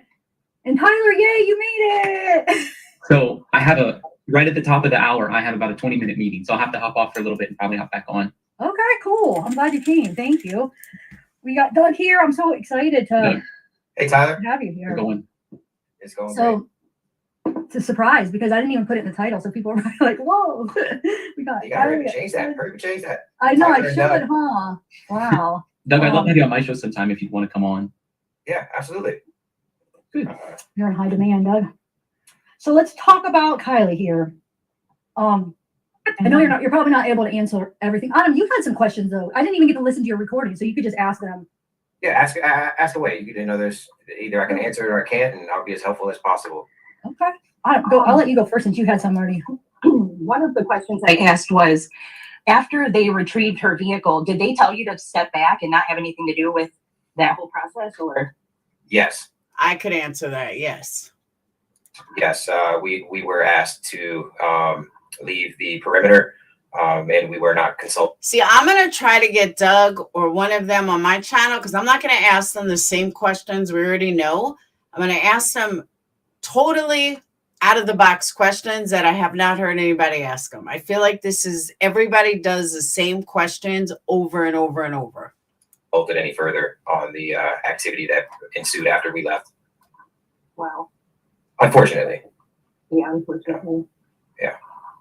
Tyler, I'll let you ask too, since you said you don't have that much time. Man, this is absolutely heartbreaking. And I actually did an image of your footage, Doug, where I enhanced it. And this was on Saturday. I did it live on the air. I took it to Photoshop, enhanced it. I circled all This the was things that I could see in the vehicle. Today. I clearly saw a MacBook. I circled that. I clearly saw a hairbrush, including a little gold spot. I circled that. I clearly saw the MacBook charger. I circled that.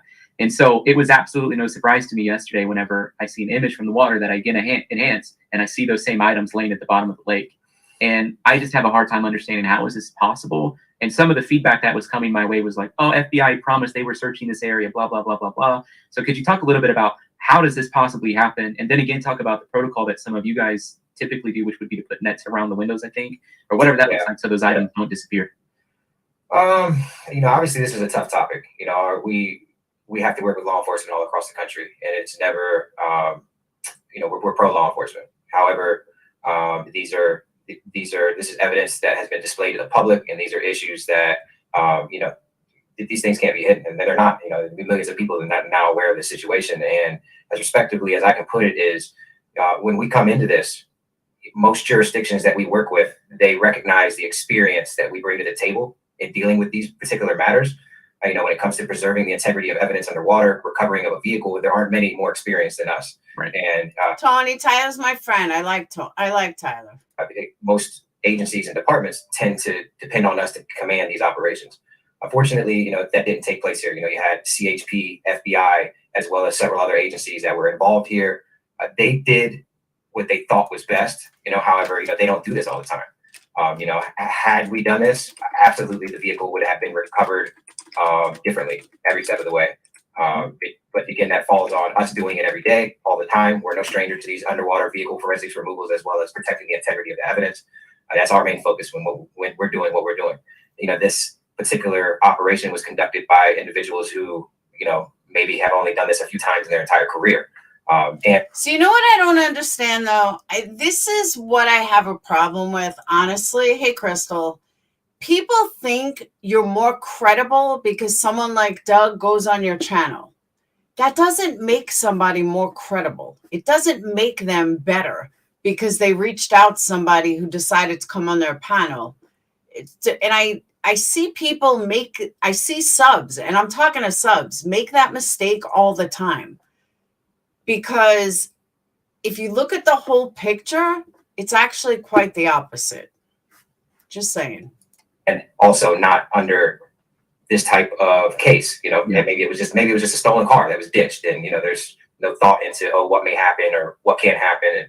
And so it's just what that comes down to is us being way more experienced in this area than they were. So the answer to your question, you know, no, we were told to leave, and we were not consulted about how it should be done. You know, I would have, with the windows open, so you take a controlled environment like that where you have windows open, you have no current, and you have one. I mean, she literally probably made $5,000 today. Super chats were coming in relentlessly. From what I understood, she barely even talked. It was everybody else that she had on a panel that was doing the questions. So just because, and I like Zav Girl, don't get me wrong, but just because somebody goes on their panel doesn't make them more credible. Just remember that. Wonderful visibility, which we hardly never have, you know. Yeah. If you've seen any of our episodes, you've seen us in some really harsh, deadly conditions. I watched one of your episodes today. Was muddy, murky water. Protecting evidence, and you know, so had I been in charge of this operation, I would have elected to slowly and methodically remove whatever evidence could be obtained through the windows. Once that is done, I would have sealed the windows up, and I would have recovered the vehicle on its roof. I would have never. $6,260. There you go. See? Uprighted the vehicle underwater. Once you did it, yeah. Once you do that, you open the door. You open the door for a lot of things to go wrong. And again, you know, this is knowledge and wisdom that we've obtained from doing this so often. And you know, they just don't do this that often. I mean, did they give you a choice? Did you guys a choice to retrieve it, or did they just? Oh no. I prefer to do it because this is what I do. I recover vehicles. I've recovered vehicles my entire life being in the towing industry. So, and then by doing this so many times with Adventures with Purpose, we're pretty darn good at it, and we understand what can and can't go wrong, and you know the steps you need to take to preserve evidence. You have a window open, you need to remove that evidence if you can. If not, seal up the vehicle before you even touch the vehicle. And again, that comes down to us having a lot more experience in this field. Mm-hmm. Wow. Well, I appreciate you sharing what your process typically is. It seemed to me too that there was a little bit of animosity from the way that the law enforcement spoke about you guys during their press conference. I think you guys maybe settled that, whatever that may have been the next day, because I know you were working with the team and giving them some pointers on how to use that sonar. Who do you think is responsible for the after dive to make sure that none of that evidence is sticking around? The commander that's in charge there of the scene, you know, which we know we have. Yeah, I don't care about any of this stuff. These are answers I already know. CHP, FBI, Nevada County, Placer County, whoever that entity was that was in charge of calling those shots. You know, incidences, when they add up, circumstantial things add up, you know, they become overwhelming. So at this point, I'm beyond 50-50. Absolutely, could this be an act? Her full life ahead of her. And we have been looking for her, and we've been telling her story, and we're attached to this person that we're looking for. You know, as our channel has grown, you know, we're now into being a voice for somebody that's missing. So when we're not just, hey, we're not just pulling a car out today, we're looking for somebody. What's this person's story? Who were they as a person? So we're really getting connected. And, you know, Nick just wasn't diving empty. He was diving with he knew, you might as well say he knew this girl. And it's shocking. And Nick's doing great. You know, he's a veteran of the Army, 11 years, sergeant. So, you know, he's got a background dealing with tough situations, and, you know, he's doing great. You know, we all focus on the positive, and what this means for the families and the agencies that we're working with is these are answers. As tragic as it may be, these are answers that we're providing, and that's what we focus on no matter what we're doing. Was there indication, like, I know if there's a continuum between foul play and accident, it seems to me the way the documentary you guys created was leaning towards foul play. Is that where you still stand? Yep. You know, when things don't add up, they don't add up. Too many coincidences become evidence. You know, some people say, oh, circumstantial stuff. You know, coincidences, when they add up, circumstantial things add up. Thank you, they become overwhelming. Rachel. So at this point, I'm beyond. I don't get, everybody's asking the same questions. Like, Tyler, I can answer some of these questions. You didn't need to ask him. I could ask them, answer them. Like, just ask me. I'll give you the answer. So far, I could have answered everything he said already, based on what he's said in every other interview. On 50-50, absolutely. Could this be an accident? You know, they could come out and say that, but no one's going to believe it. I mean, it's tragic. You know, there's upwards of 400 children at that party, and she's found not too far away, and nobody knows anything. This isn't a wrong turn road either. This isn't even a road. It's a path with huge ruts in it. I agree, it's not a mistaking turn. This is where the vehicle was found. Is you know, unless you're there and you're able to drive on that path and understand the road and how it hits the vehicle. You literally, when I drove our RV down the road to get to there, it was wobbling and almost turning over. Like there were several times I almost rolled it over and flipped. Wow. It. So I mean, this isn't I just made a wrong left turn, didn't realize I made a wrong left turn. It's a beautiful paved road in and out of the campground.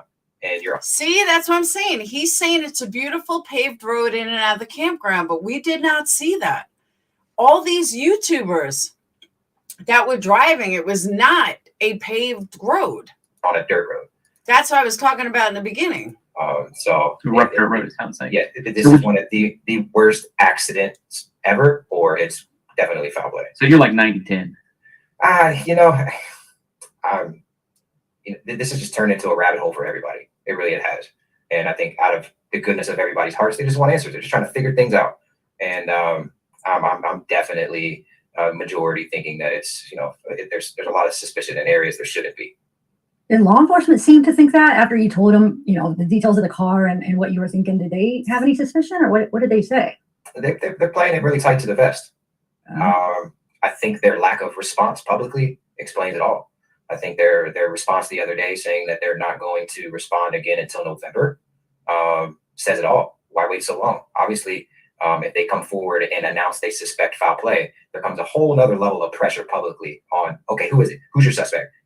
So they're not going to do that. So they're giving themselves some time to do it the right way, thoroughly. And I think that the fact that they're willing to drag this out so long, says a lot.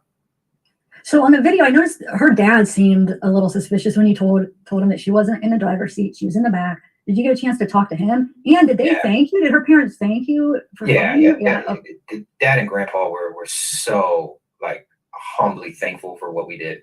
There's so much that we could not put in our episode, the exchange between the father and grandfather and I, because of the things that were talked about in relevance to what may or may not have happened. And he was extremely frustrated when he got there, and we did show a little bit of that. There was no hiding that. But he was very grateful. Him and grandfather were extremely grateful that we were able to find Kiely. As much as that is ending hope in that scenario, really strong-headed, and they're not going to give up until they have answers either. It's just a tough time for them right now, and it's just a big grieving process for them at the moment. Their fight is not over. They're not, I don't think, going to accept that this is just an accident. Yeah, well, I mean, it's obviously heartbreaking, and it's interesting because they're keeping some of it close to chest, and then obviously with this evidence that was discovered yesterday, they're dealing with wildfires like crazy and evacuating people. And so I could understand why they were late to the scene to want to try to figure out what's going on there. I can understand why they're late to the scene to make a statement about it. Nevada County made a statement Let me tell you, Tyler brings up a really good point. The police are more worried about the wildfires right now than some laptop on the bottom of the lake. I can relate. I don't know if you saw that Zap girl a few minutes Nah, she didn't pay Doug ago and just said, "Hey, just reminding everybody we are the leads on this case," and that was pretty much it. They did. And guys, make sure you hit that thumbs up and address it one way or another. Did they ask you to keep any of it quiet? Did you have to do a non-disclosure agreement? What does that look like? No agreements, but we're not trying to, act unprofessional or disrespectful and or compromise I wasn't even around today for this. their investigation. So, we're choosing to be, to play tight to the vest as well.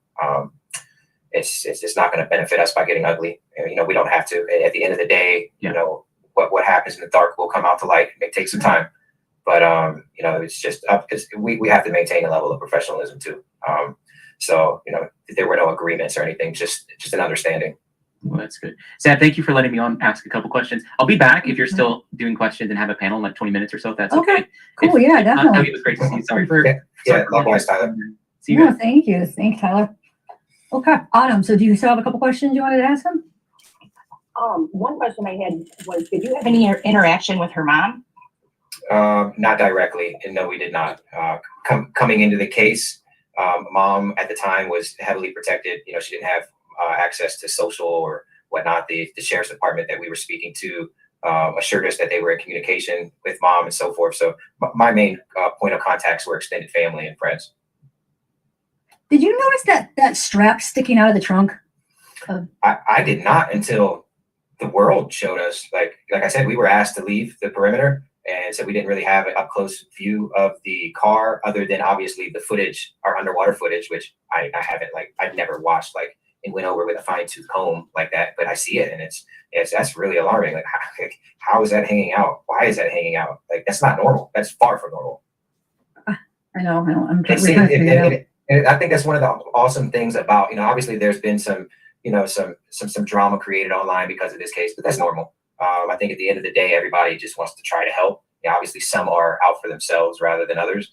But the fact that the community is coming together and they're finding these clues out, wow, when I seen that hanging out the trunk, that was alarming. Why is that there?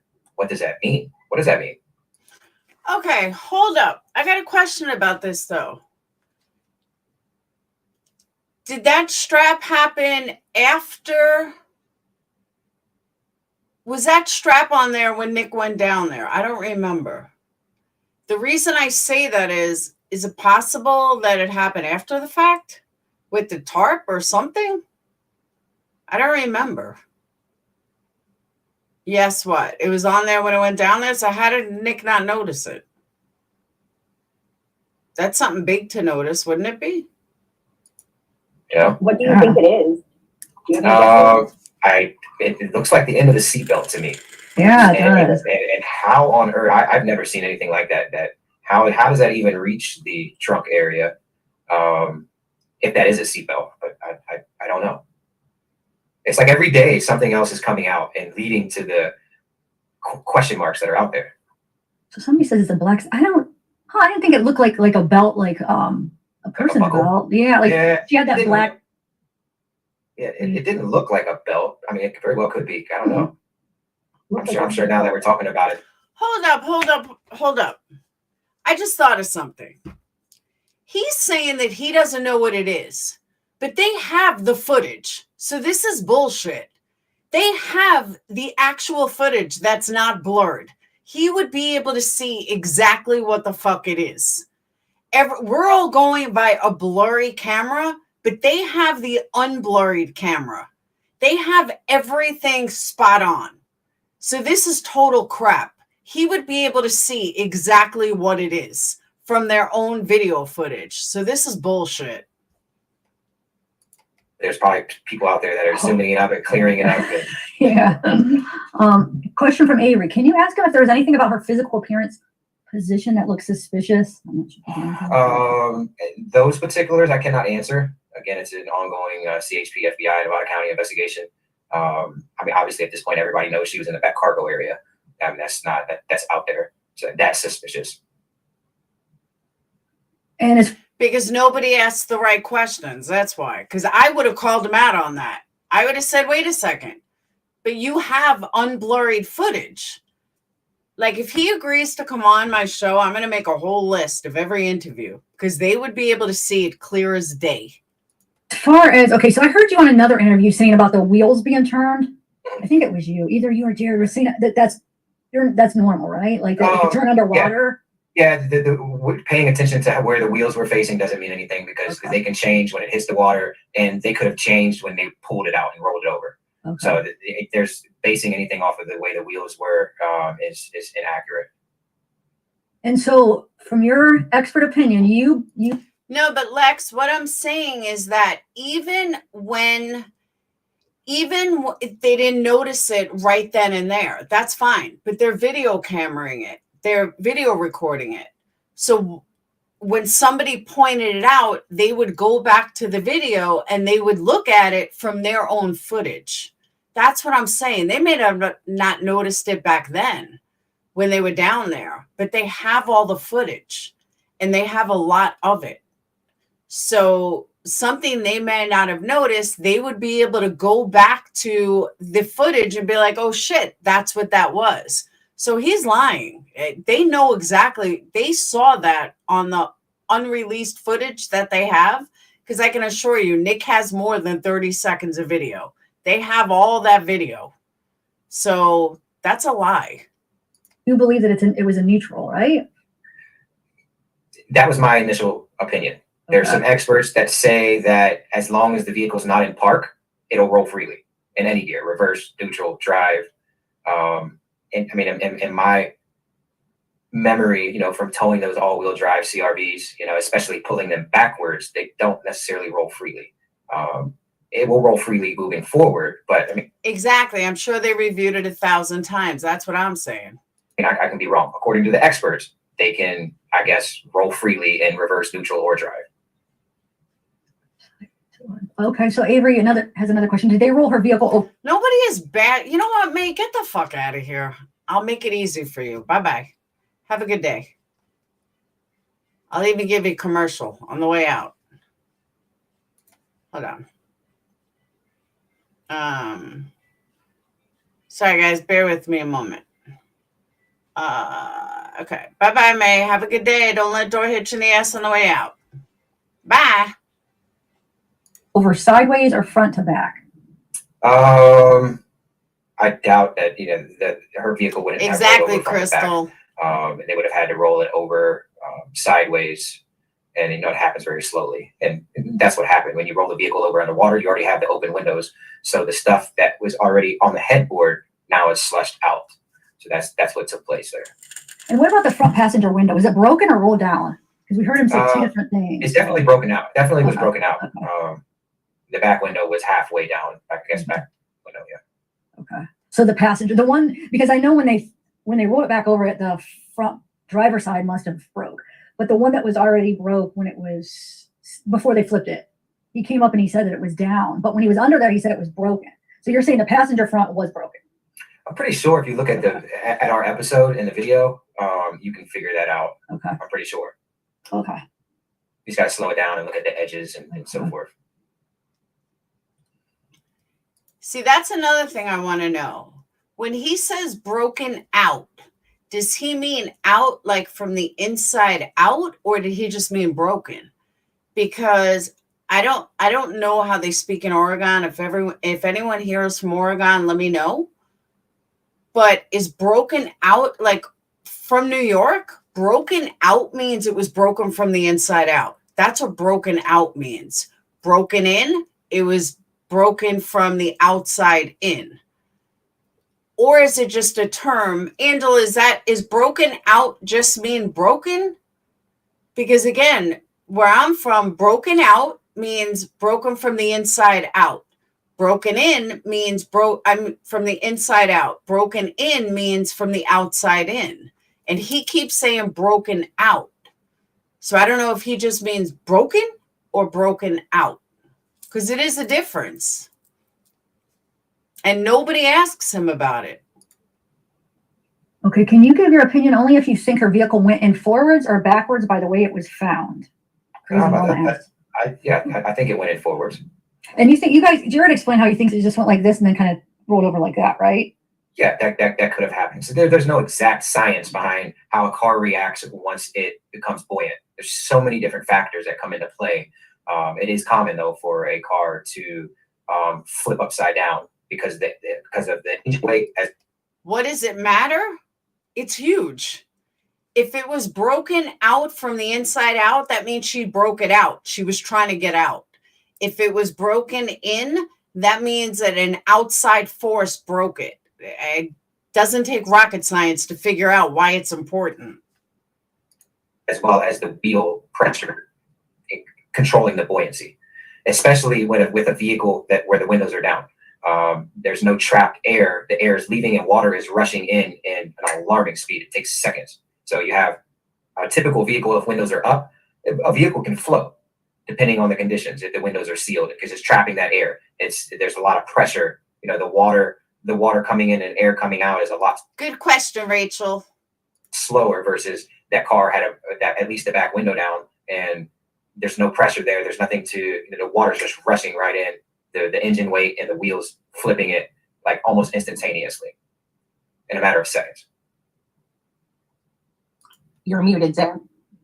So we had a guy on a couple days ago, and I disagreed with what he was saying, but I just want to ask you. He was saying that it was flipped this way and that the front was closer to the shore, but the front was outwards, right? Paula, that's my point, is that nobody knows what he meant and nobody's asked him.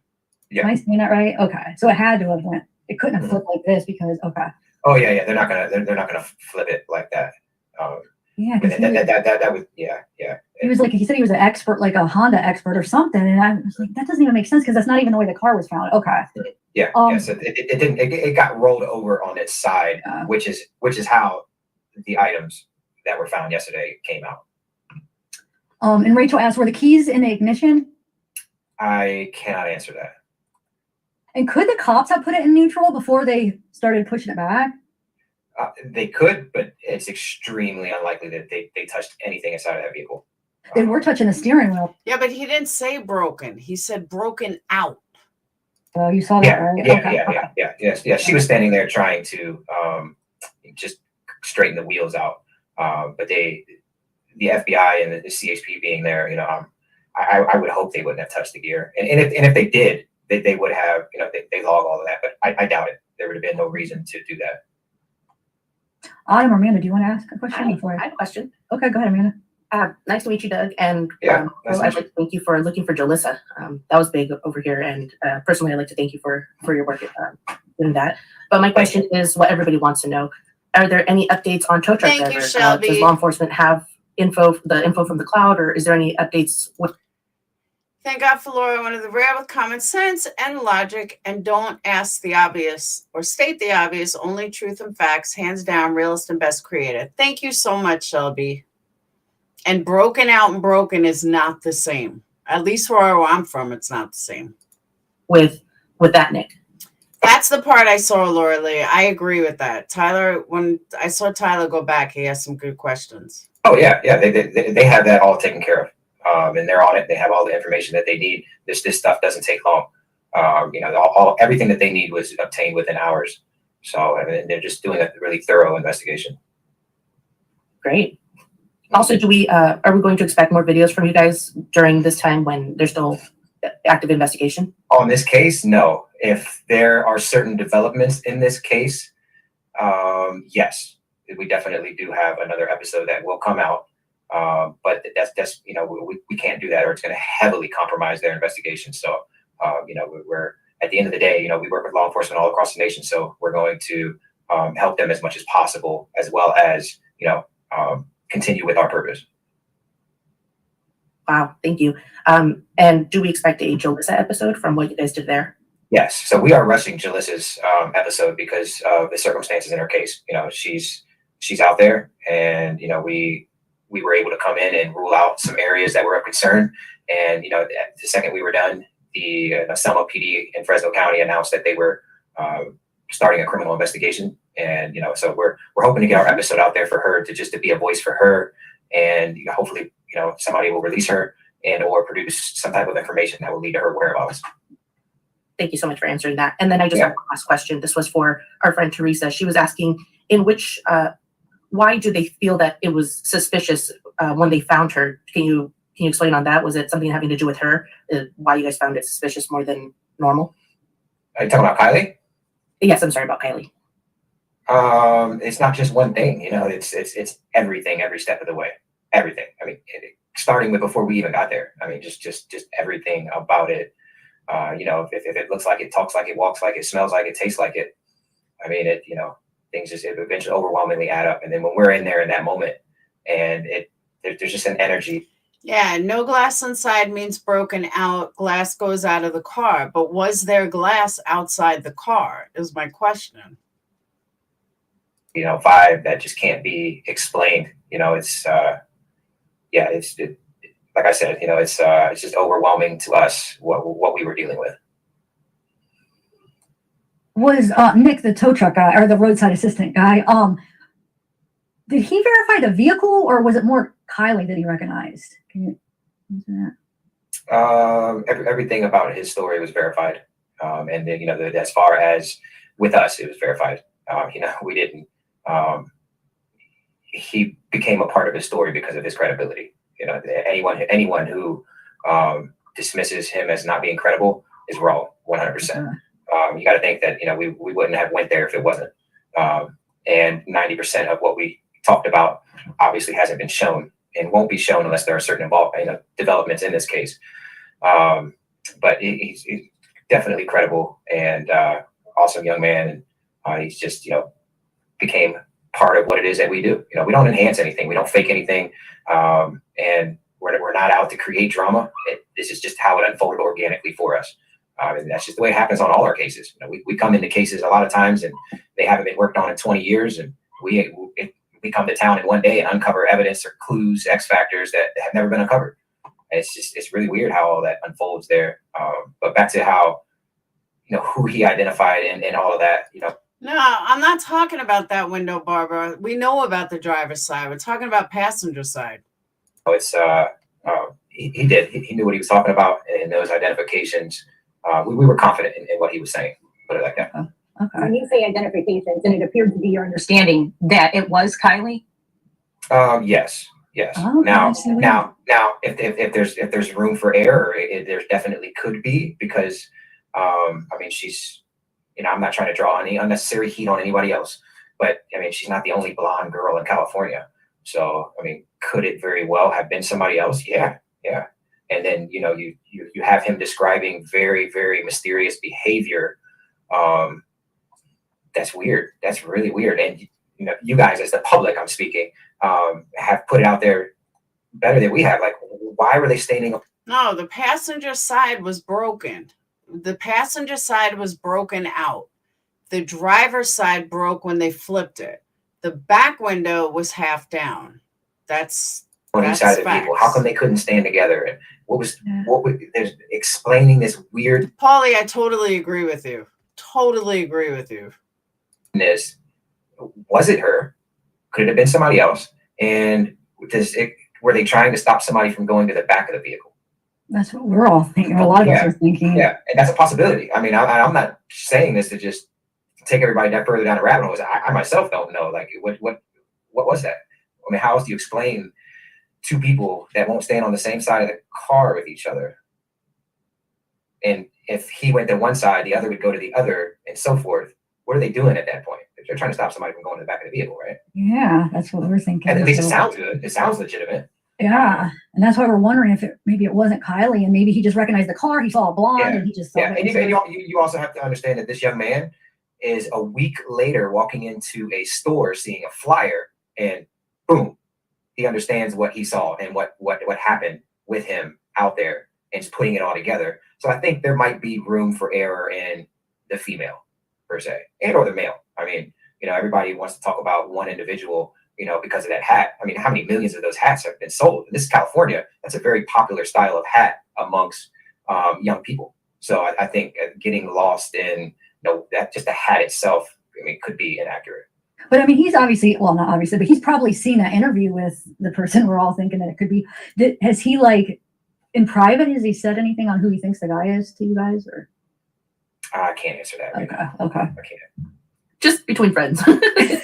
Yeah, just between friends. You know, if there are certain, like I said, Geo show, we saw the windows. We saw he came up and showed what windows. if there's certain developments in this case, well, we have a whole other episode that will come out, and that just goes to show, man, we're not out to create unnecessary drama, because if we were, that episode would already be out. And you know, it would far more suit the people that think that, hell, you're just, you know, in it for glory, and we're just trying to help. You know, we were asked to help. We came and we helped, and we left, and we went on to help the next family. That's all we want to do. And at the end of the day, our actions, our character, and our demeanor, and our product as a whole speaks for itself, and will always overshadow all that other drama. A lot of people are asking this. I'm not sure if you could answer this, but did she have clothes on? I cannot answer that. Okay. Sorry. Can you answer if she had shoes on? I cannot. No. Okay. They already said in the videos. This is where I get aggravated. They already said in the video that she had a shoe on. So why can't he say, yes, she had shoes on? I want to. It's just that I have to protect their investigation, and I'm not trying to interfere with anything that they have going on. And we thank you for that. We know how hard it is sometimes to have info that just can't be let out, but it's vital to the investigation.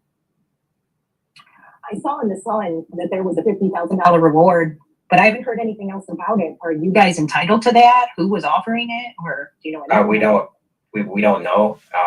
We don't work cases for rewards. Sure. If a reward is given to us, we definitely will honor a reward. I mean, we're at the end of the day, we're trying to do what we do on a shoestring budget. So those things greatly benefit our cause and in helping other families, but we don't seek them. We don't we don't pick cases because of that, or because they're fresh, or because they're headlines. So we haven't even discussed that. And like I said, if there's a reward that is out there and it's given to us, we'll honor it, definitely. So Lisa Mia asked, can you please have Doug explain who called for the car assistance? So we've been trying to figure out, was it like an automatic call, or did she call? Did he call? Because her phone was supposedly dead, right? He said the girl's phone was dead. Yeah. So that information I can't release, but I can tell you that they have all of it. They have everything that they need, and they're working it really, really hard. A lot. You know, you got to understand too. A lot of these developments and these high-profile investigations. Okay, and he's saying that there was no glass, but yet these kayakers are saying there's tons of glass. Times happen very slow because of you know, how high profile they are. You know, a lack of information sometimes to the public can be a good thing. Like I have full faith that they're all over it, 100%. If you had to choose between which day you think he saw her, do you think it was Friday or Saturday? Saturday. Okay. Yeah, remember he said it was his girlfriend's dad's birthday, I think he said. It made him remember. Pretty sure that's what he said. Somebody asked, and I had it up. Who was it? Oh, yeah, that's Craig Essex says, did the passenger window break when the car hit the bottom? And I know you don't know for sure, but is that a typical thing that happens when it flips and hits the bottom? Could it have broken? That's not a typical thing. It's common, like I said, for us to find cars upside down because of the way they react and the buoyancy of the tires and so forth. That bottom of that river is very, very soft. The lake there is very soft. And it's not. Oh, that's true. You're right, Crimson Rose. There's going to be glass and then flipping the car. You're right. Good point. Typical for windows to get busted out just by the car floating down and resting. You know, if that's the case, multiple windows would have broken. Is it possible? Yes, it's possible, but not speaking from my experience. I don't think so. Interesting. Okay, let's see if there's any other questions. Do you guys have any other questions, Amanda or Eli? How many people are on here? A lot. 5,100. How many likes do you have? I don't even know, actually. Let's see. You guys want to support AWP? Just go ahead and hit that Yeah, but go subscribe. Hit the like button. If you're watching this and you haven't hit the like button, what are you waiting for? Yeah, thank you. Hit the like button. I feel I linked Adventures with Purpose in the description, so go ahead and click on their link and subscribe to them too. Yeah, if you're not subscribed to us, you better be. What are you waiting for? So I feel a little bit embarrassed asking this because I did miss the beginning and I don't know if you answered it, but what are your thoughts on you guys mentioning that you hope law enforcement took more pictures from the inside and to document her items, and then to now find out that they probably didn't do that because then they would have noticed that these items would have been missing this entire time now that we know that they were at the bottom of the lake? What are your thoughts on that? Lord knows I have been saying that over and over and over. I do not get that either. With such a serious case, why would they send him down there? Like, put down your best people, or even send 2 people. I've been asking myself that over and over and over, and I would ask them that. I can't speak to what they did in their investigation while that vehicle was still underwater. I don't know. Obviously, like I stated before, there's lots of things that we would have done differently had we been in command of this operation. But I don't know what they did or didn't do while they were, cataloging it under the water. And guys, if you're listening to me on Twitch, I am not even looking over there, nor can I even see chat. Have you seen any more footage than we have of the party? No. The lack of information that's out there, whatever's out there, the FBI and CHP have. You got to understand you're dealing with a party that had upwards of, at a certain times, over the entire night, 400 kids. These are juveniles. This is information that is, really private, and it sucks for Kiely's family because, this is overshadowing a lot of things, and none of us are doing it intentionally. It's just, there's answers that aren't produced until this is closed. Unfortunately, this is just, it's just a necessary evil. Unfortunately, I agree. Hi, Teresa. Teresa? She's muted. You're She's muted. muted now too. Do so. And we are. This is we're growing. We're not some national federally funded search organization that's been doing this for 40, 50 years.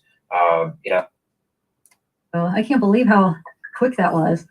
Teresa, can you hear us now? Go ahead. I really hope this doesn't deter you guys from doing active cases, because you're doing great, and this is kind of what we need in times like this. Had you not gone out to look for Kiely and Jalissa, these would be questions that everybody would be asking every day. Have they searched those lakes and searched that water? And thanks to you guys for working on active investigations, and I hope you continue to do so. And we are. This is we're growing. We're not some national federally funded search organization that's been doing this for 40, 50 years. We're a vessel of the community. The community puts us in this position.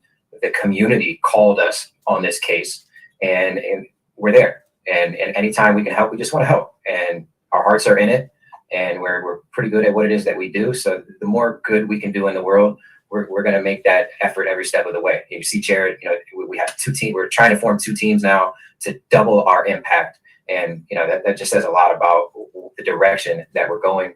We're in talk with, agencies to consult and so forth. So things are definitely growing. And yeah, we won't be shying away from any cases that we know that we can work and make an impact on. Hi, Tyler. You made it back. Thanks. I'm back. Yeah. Sorry, I had to step away for a couple minutes. But you sound really low. Is this just my earphones? Can you guys hear him good? He's a little low, but okay. Oh, Maybe I was just saying sorry, I had to step away for a couple minutes. Oh, there you go. It just popped. It got louder. Okay. Okay. Cool. So, do you have any questions that you want to still ask, Tyler? Go ahead. Yeah, if some of these questions were asked before I got on, I do apologize. If I just say something you guys have already addressed, just be like, oh, we've already talked about that. One question that I had involved the tow truck driver and his testimony. Did you guys go into that at all?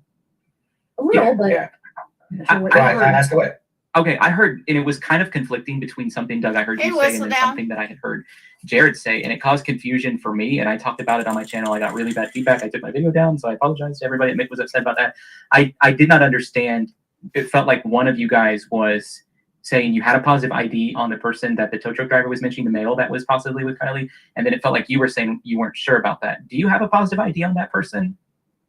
Yeah. I can't get into it. I can't. Okay. I mean, we kind of addressed it already. I think there's some room for interpretation there.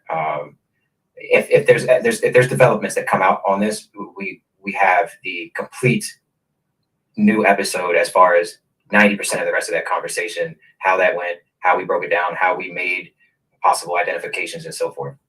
Okay. Well, I think that's part of like some of the confusion that like a lot of people 24 actually have been targeting a certain young male, and it's like based on and you know what, that's and I get that, unfortunately, but millions of those hats are sold. It's that's what I was trying to say. Like everybody has their hats. Yeah, it's a very popular style of hat amongst that age group.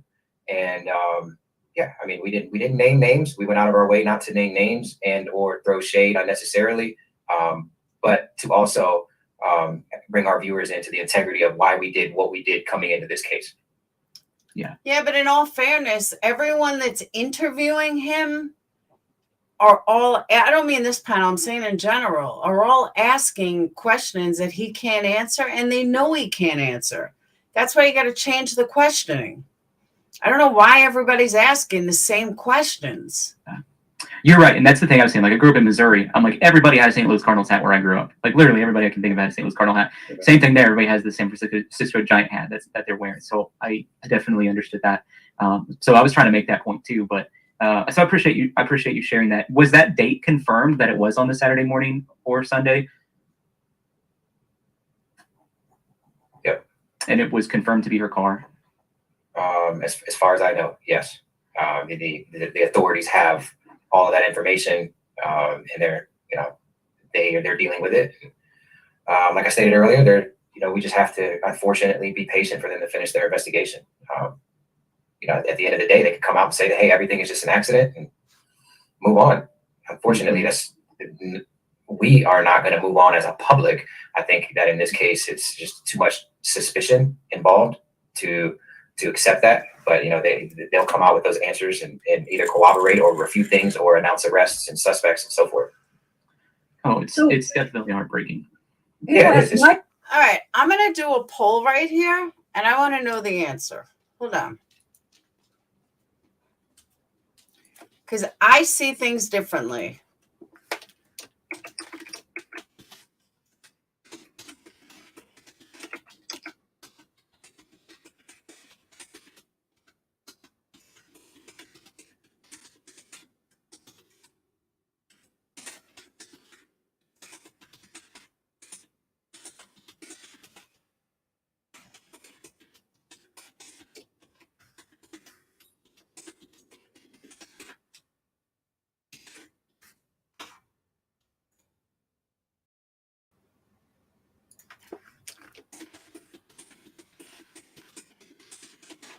Let me play while I'm doing this. Oh, sorry. Go ahead. We interrupt you. So it says, why does Doug say left turn when we see right turn? Yeah, because if you're looking at the map and you're thinking about coming in to the park, yeah, it would be a right. But leaving the park, it's a left. Yeah. So leaving the park, it's a left. Okay. Coming into the park, it's a right. Like the last turn, you mean? That she would have made? Is that what you're talking about? Just the turn to get onto that particular Oh, road. the main. Oh, okay. I see what you're saying. Okay. And Nova asked, did the car look like it was underwater for weeks or days?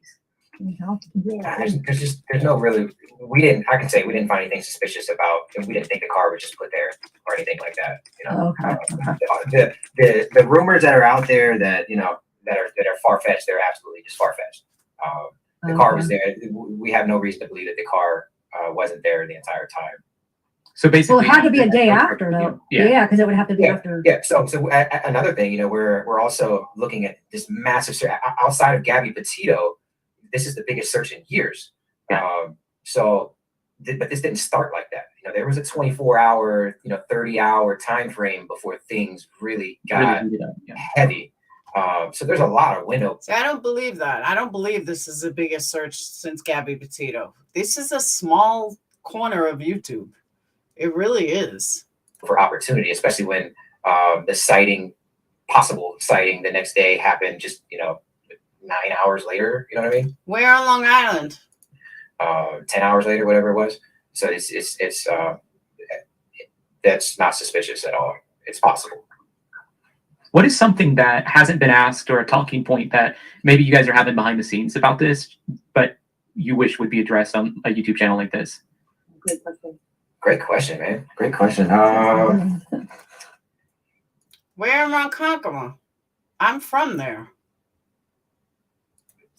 Really, I can't think of one. Everybody has been doing such a great job. Like, you guys have been knocking it out of the park collectively when it comes to the little bit of information you have and what you've been able to put together. Like, I've seen you guys put together stuff that wasn't even aware about, because you got to think I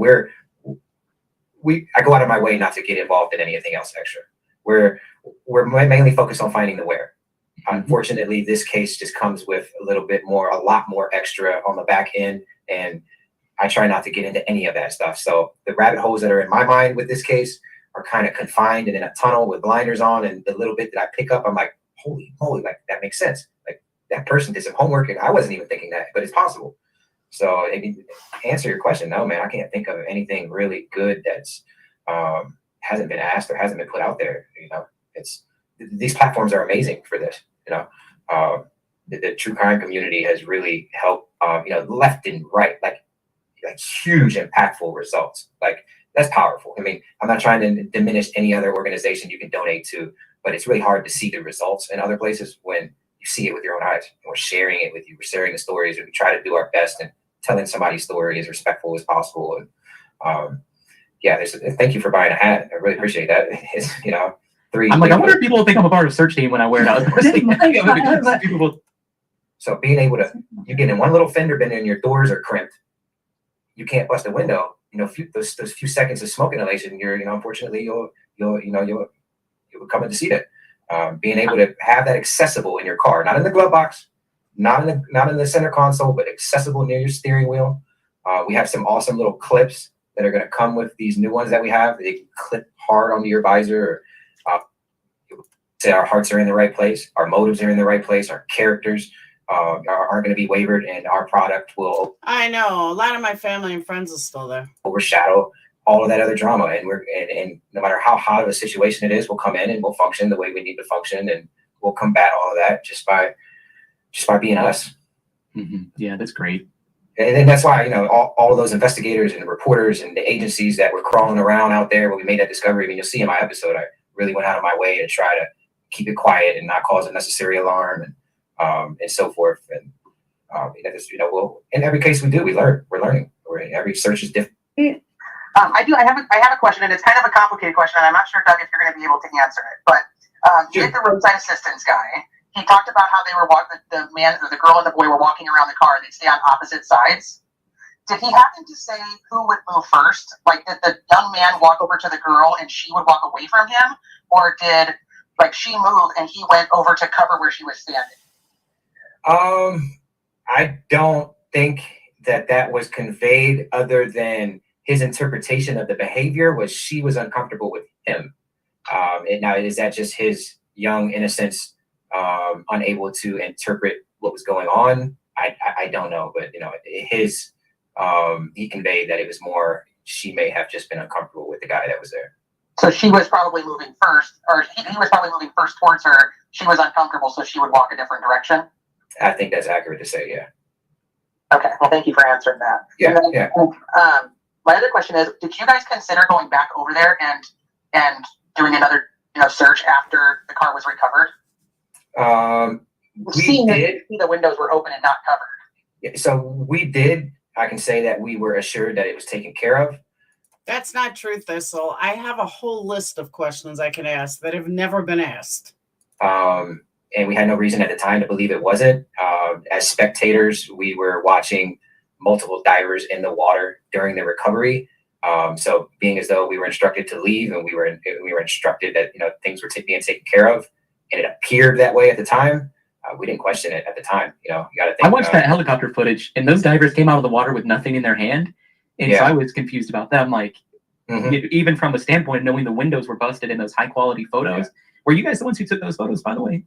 Well, it was our videographer that was there, and that's another thing. We were asked to leave. Fast Eddie, did you pay me? No, you haven't. So you're not going to tell me what to do. Thanks. The scene. So it's not like myself and Nick were just standing there watching every moment. This was we were assured. We had no reason to believe that they wouldn't take care of this the way they should have. CHP, FBI, and multiple sheriff agencies. We had no reason to think that this would have taken place. Obviously, in hindsight, yeah. I mean, it's it's a learning experience for them. I hope, for sure. And wait, they asked you to leave this. Why did they ask you to leave the scene? At that time, it's a FBI crime scene, and technically we're civilians. Like I said, most. So it's a learning experience for everybody involved, and it's tragic. I actually have one more question, and a lot of people have been asking, but it's something that I saw myself. So I'm unsure how well you've gone over the footage. I'm sure you have looked over it, but if you look at it from the driver window to the passenger, it almost appears as if there's somewhat of a curtain down on the floor of the passenger window, and it resembles a deflated airbag. Any idea if that's what it is? I don't think so. So, you know. Bye, Fast Daddy. As a matter of fact, I'll let you out myself. Don't let the door hit you in the ass on the way out, and I'll give you a commercial for your way out. Have a good day. Do you know for a fact if there were airbags deployed or not?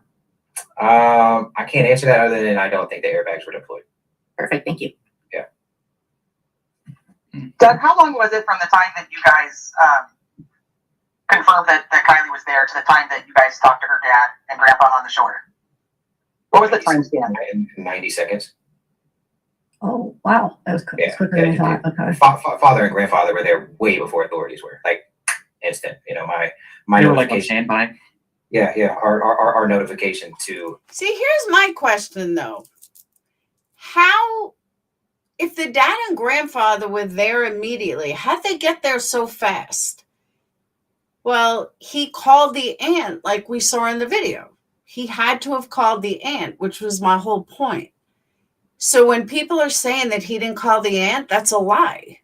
Because there's no other way the dad and grandpa would have got there so fast if he hadn't called the aunt. You know what I mean? So anyone saying that call didn't exist is bullshit, because that's the only way that the dad and grandpa would know that they were there. You know what I mean? Hey, Janelle. Extended family members. It was 90 seconds after that. The back seats, they were up, right? The back seats weren't pulled down. Not to asked my me that. knowledge. Okay. What about the driver's seat? Was it in recline mode? Sorry, Antonio. I don't know. From what I've heard from the public and then like analyzing the video, I guess I've heard that the seat may have been reclined. Looks reclined. I'm not sure. Yeah. So I don't know. I just, as far as that goes, I've heard several people in the public say that it looked like that when the car was coming out. Honestly, I'm not sure if it looked reclined or just really far back, as if whomever was driving was very tall. But I guess Kiely was 5'7", so it could have very well been her. Mm-hmm. Thank you, Corinne. And Doug, I know you said you weren't able to answer whether she was actually wearing clothes or anything like that, but would you be able to answer if, any of the articles of clothing that she was reportedly last seen in, were those actually located in the vehicle? Like the white hooded sweatshirt with the pink writing? I can't answer that. I'm sorry. No, it's okay. I understand. I just wanted to see if possible, as Amanda said, between friends. Yeah. No, ask away. The only stupid question is a question you don't ask, and either I can answer it or I can't. As much as I can help, I will. And if I can't, don't take it to heart. It's just, we have to respect the integrity of their process, as much as it doesn't make sense to people, and as much as it's not the answers everybody wants. We just have to trust in that process. Yeah, at the time that. Well, there's like 30 vehicles there. I assume. Yeah. Crowded with folks. And it was live streamed. If it would be, you guys could easily, I'm sure, figure that out with looking at the key players who were doing those communications around the recovery. I'm sure that's discernible. Yeah. Was it a CHP dive team? I don't know. I don't know for sure. Amanda, maybe it looks like Crazy Mama wants you to ask this one. Can you read it? Oh, no, it says Amanda, what you ask? It's funny. I had just responded to her that I couldn't ask, but oh, then you don't have. I don't know. I just. Okay. I see it. No, no, not at all. Okay. It's a simple answer. Yeah. Patty, he answered that already. Oh, let me put it up. Thank you for your super chat. There's a lot of same questions. It looks like the rear view mirror was still attached prior to the recovery. The rear. Oh, I guess. Do you know if the rear view mirror was still attached prior to the recovery? I don't know. Thanks. You got to know a lot of these things that we can't disclose, and or sometimes we don't know because we were asked to leave the perimeter. Okay. Patty's question I just saw there: how long was the vehicle underwater? Yeah. According to the buildup, it's just, there was nothing suspicious about it. I mean, it looked like it had been there the whole time. So I don't know. I don't think I have any other questions. It looks like all of the chats, a lot of repeats. Do you guys have anything else? I have one more question, if that's okay. Sure. Do you have any updates on the search for Annette? Yes. So We are in the process of coordinating. I was actually speaking with the sheriff's department yesterday. So we're right now we're working on coordinating our efforts and aligning them with break down a vehicle quicker life in those scenarios. We don't stick around. We saw things like that that you guys talked about in those debriefing conversations. Oh yeah. You can't travel with it. So can we travel with yours? Okay, I'm sorry, but can I get my hour back? I literally learned nothing new. Nothing at all. I know AWP is wonderful, but there was literally nothing new in this entire interview. Nothing at all. If I missed something, let me know. But thank you, Mickey. But I literally learned nothing. An hour and 10 minutes, and I sped it up, but an hour and 10 minutes on this interview, there was not one new thing learned. Not one. I don't get it. I just don't get it. But this is why she has, 60,000 people that's already viewed this video. And I don't. I only have 447 with 165 likes because I tell the truth. There was nothing new in this at all. I'm really disappointed. I really thought there was going to be something new, but there wasn't. Grizzly, she strikes those. I wouldn't strike. Oh. That question I can't. What?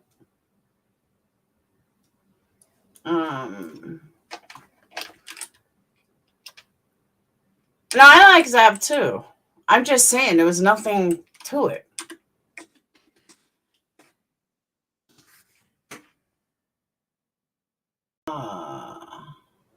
What's her channel name? Grizzly True Crime or something?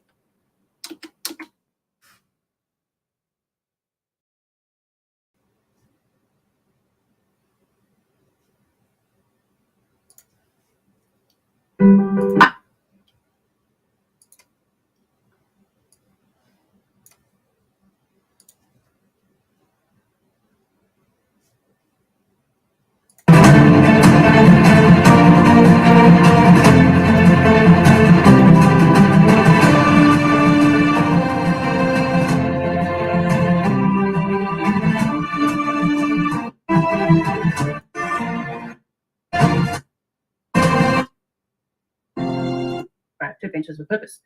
Okay, I can see everyone's really excited. Maybe you know this news that you guys have the life-saving tool backup on your website. Yes. Yeah, that's great news because I know everyone If you wants haven't it. got one, you should get one. It's something that you can put on your keychain. It's there in case you need it. Hopefully you never will, but if you have it, it's just a little peace of mind for you.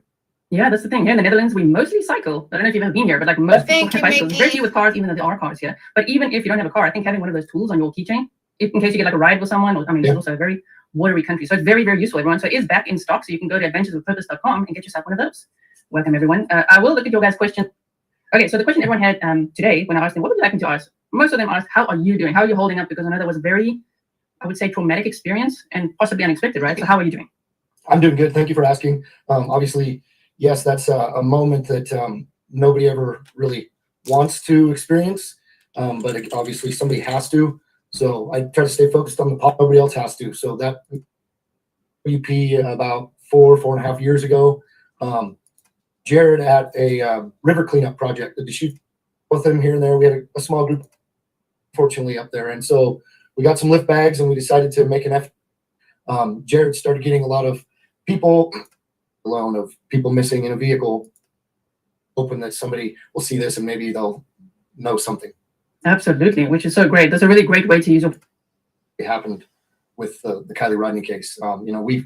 We found the biggest piece of evidence to that case, but obviously it's still an ongoing investigation. We have not heard an outcome of what they claim they think happened, and so I'm hoping that within the next couple weeks we will get some more information on that. But Purpose as well, you can go to the website, you can make a donation, you can buy some merch, you can deal with this. Here you go. So as tragic as an outcome the particular Kiely Rodni case was, it was definitely a good training experience, because I don't think we'll have any recent ones coming up that are that new and that much of a high profile case, I guess. Yeah. It's interesting you say dive into the fire and not the deep end. I thought, or was this was a good training opportunity, I would imagine, because the water was quite clear, right? Yeah, actually, I was very surprised. The visibility was about 5 to 6 feet at that depth, and just in general, really. And so, especially if it's been there a while, the silt that builds up on it now gets thrown around, and it's just like dust in the air. So then it clouds it up, and unless you have current moving, like in a river, Definitely not as successfully as you Thank guys you, do. I mean, Avery. you also kind of trained yourselves with the Lauren B's comment. All right.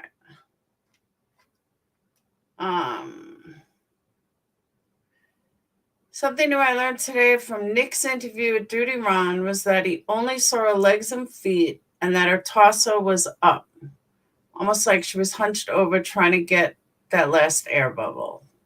Okay. sonar equipment, right?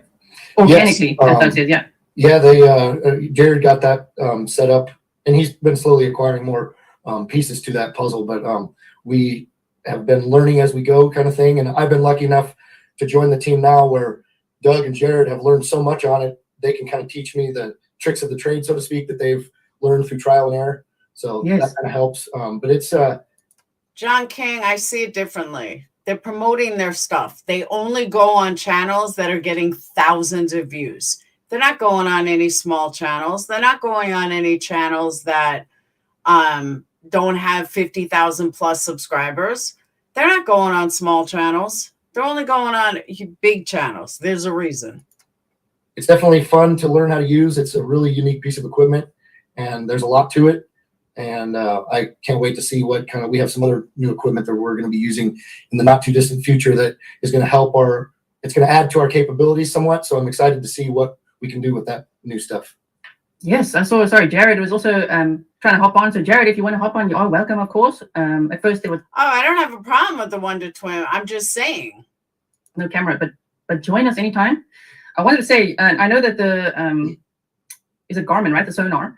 They have regular updates, so I would assume your wish list every 2 years or so would grow, right? You would want to invest in the best sonar possible as you go on.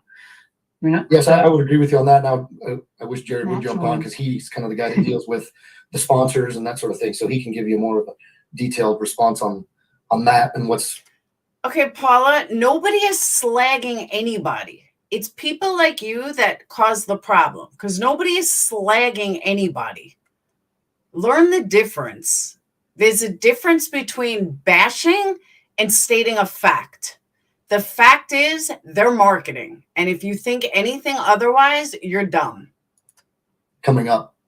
Right, we can come back. Paula, guess what? Then get the fuck out. Bye. See ya. Don't let the door hit you in the ass on the way out. I'll even give you a commercial. Today, but I know people can support you by clicking the donate button on Adventures of Purpose, buying merch, subscribing to the channel, watching the videos, and all that kind of stuff. I just know that it is important, of course, to can't see you, Jared. There we go. We can see you. Hello. And I agree with you, Lindsay. There's nothing wrong with marketing, but call it as it is. That's all I'm saying. We can see you. Can you see us? Nope. It was nice to see you for a second. Yeah. Welcome to Jared. Yeah, so we can swing back around to that question. I just Exactly, Angela. They work off donations or they can't work. So we support AWP 100%.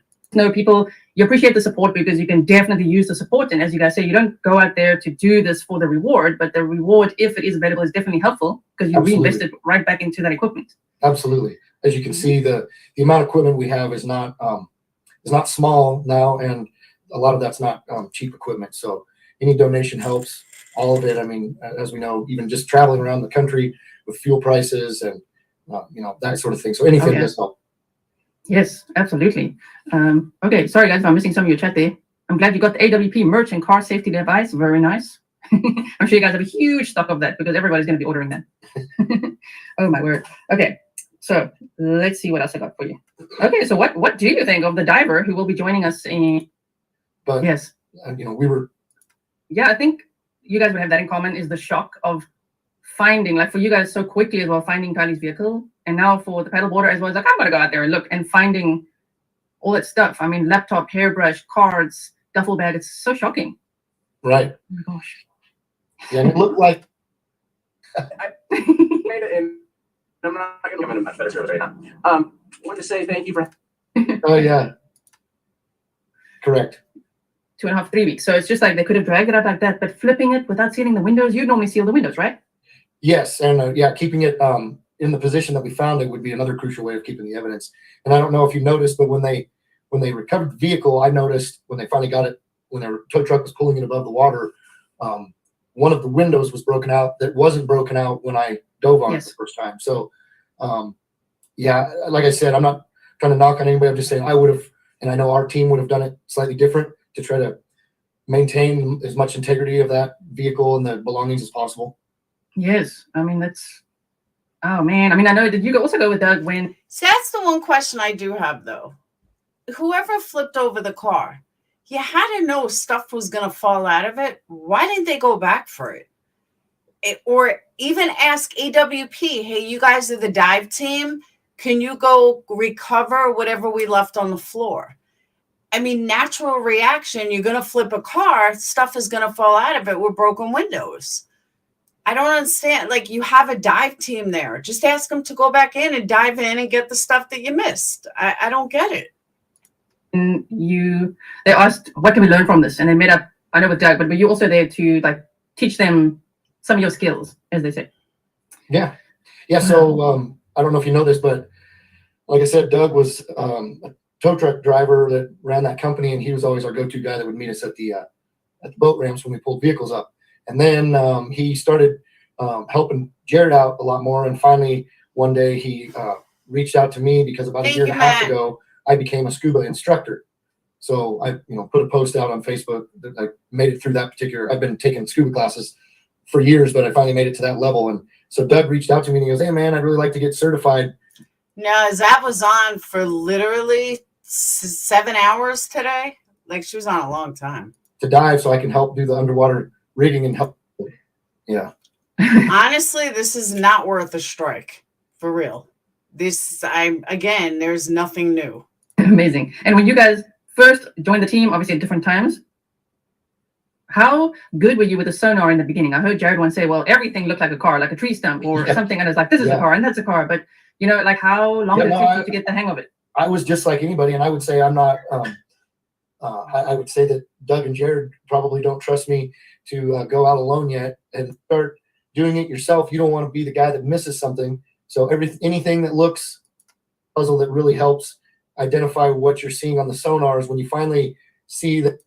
Check it anyway. So in that moment, you probably thought, this is not possible. This can't possibly be the car right here, and then calling Doug over and like, can you double check? And I mean, wow, her car was really right there. Yeah. So, and you can see on my emotions when I got up out of the water after finally, we confirmed that, yeah, this is most likely a vehicle. We've got a magnet stuck to it.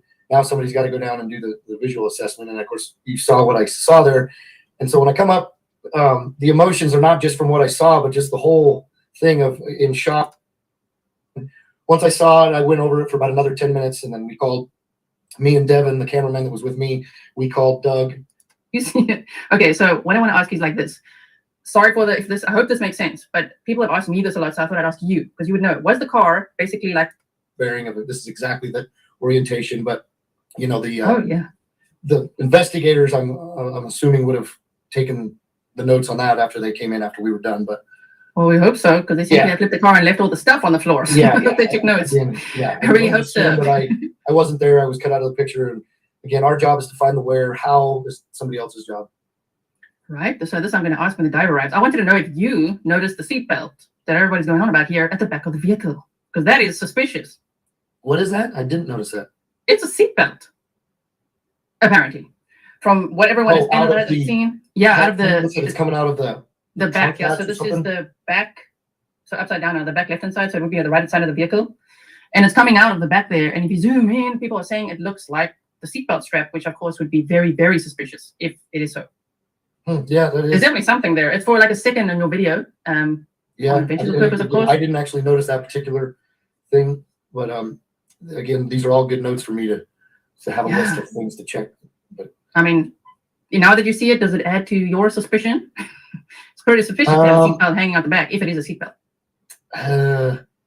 Well, that is kind of weird. I'm not familiar with this particular make and model of a vehicle. Does it have seatbelts in the back for potential if there's people that sit in the very back? If that is part of a seatbelt, question. Are we sure that's the back?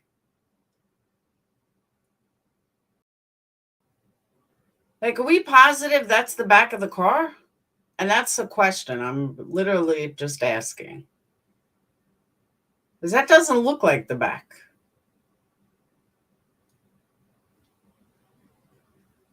Because what I'm saying is, I guess this is where I'm confused. Because the back of the car is not this small.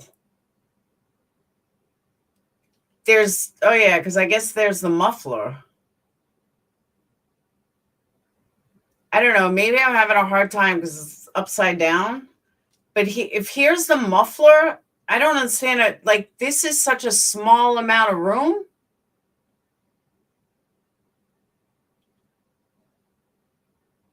You know what I'm saying?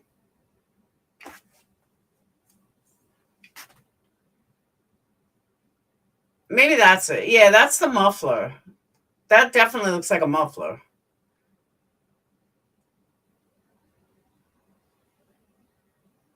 I don't know. It's weird. And how did it get there? Yes, that Yeah. would be kind of suspicious. That would be kind of suspicious, right? When I saw that, I'm like, what? There's now the recent development this week. All the sleuths are on it, and like, wait, what is that? I also hadn't noticed this the first time around, but when I saw it, you can't unsee it then. Yeah, Here's no, a that is interesting. tether strap, perhaps, yeah? Right. Yes. So we spent the day previous to this looking at some other areas based on some information that we received that deemed pretty credible. And so when you find something like this, and as we all know now that she was in the back of the vehicle, I also know that it's not just a guaranteed if somebody's found in the back of the vehicle that it's instantly foul play. However, when something looks out of place to you, you just know that. So it did look suspicious to me. That's about all I can really say. I'm not basing it off of past experience. I'm basing it off of just the way that whole weekend played out, the things I heard and what I saw. It seemed a little suspicious to me. And especially, as you say, with the passenger window being completely, initially you said broken out, Yes, and another and time you so said down, and that then was my you said reaction. not there. Again, I should have rephrased that to just say that the passenger window is either broken out or rolled down. My guess is it was rolled down because I did not notice any broken glass. And even in the footage after reviewing it, I didn't see any broken glass. If that were broke during it going into the water, more than likely you would see some evidence of broken glass around the vehicle or even in the vehicle. Now, if it broke before the vehicle went into the water, you might not see any evidence. However, you might see some inside the little slot where the window actually goes. And I didn't see any of that. Yeah, and of course, slowing down the video and analyzing every frame, I can see that sleuths also haven't really seen glass. However, the diver that went out there that's going to join us shortly said now with them flipping the vehicle and then that driver's side window breaking, there was a lot of glass on the ground where he's been.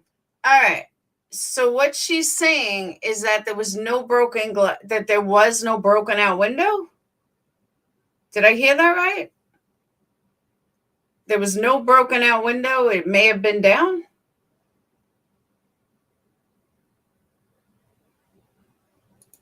Been looking for items and found the laptop, the hairbrush, and all the stuff. Right. He said it's just like so much glass. So one would expect there to be a lot of glass. Yes. Right. And obviously that glass would have been from the window that broke when they were rolling the vehicle back over, because I didn't notice any in my complete 360 of the vehicle. I didn't notice any. Right. Wow. And they say what? The law enforcement broke the driver's window. Apparently, maybe from the flip. Yeah, I would assume it could be, especially if it's angled and they pivoted like that.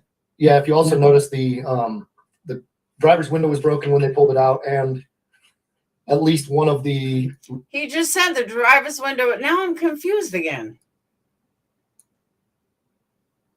Any in my complete 360 of the vehicle, I didn't notice any. On the ground where he's been looking for items and found the laptop, the hairbrush, and all the stuff. Right. He said it's just like so much glass. So one would expect there to be a lot of glass. Yes. Right. And obviously that glass would have been from the window that broke when they were rolling the vehicle back over, because I didn't notice any in my complete 360 of the vehicle. I didn't notice any. Right. Wow. And they say what? So now he's saying there was no broken windows.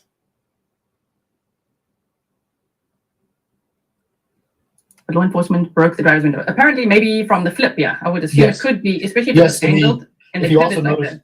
yeah, if you also notice the driver's window was broken when they pulled it out, and at least one of the rear view mirrors was broken off. Those were intact, if I remember Yes. right, when I was on water. Yeah. Okay, so for you, okay, this is a tough question, and you might not be able to answer it. Yeah, people are already asking some of this stuff. So the only thing I want to Yeah, I know the driver's side was broke when Ellie flipped it. That's not what I'm talking about. I'm talking about the passenger side. They were all saying from the beginning that passenger side was broken out. He's saying there was no broken glass. So then the driver's side, I mean, the passenger side wasn't broken. It was rolled down, according to what he just said.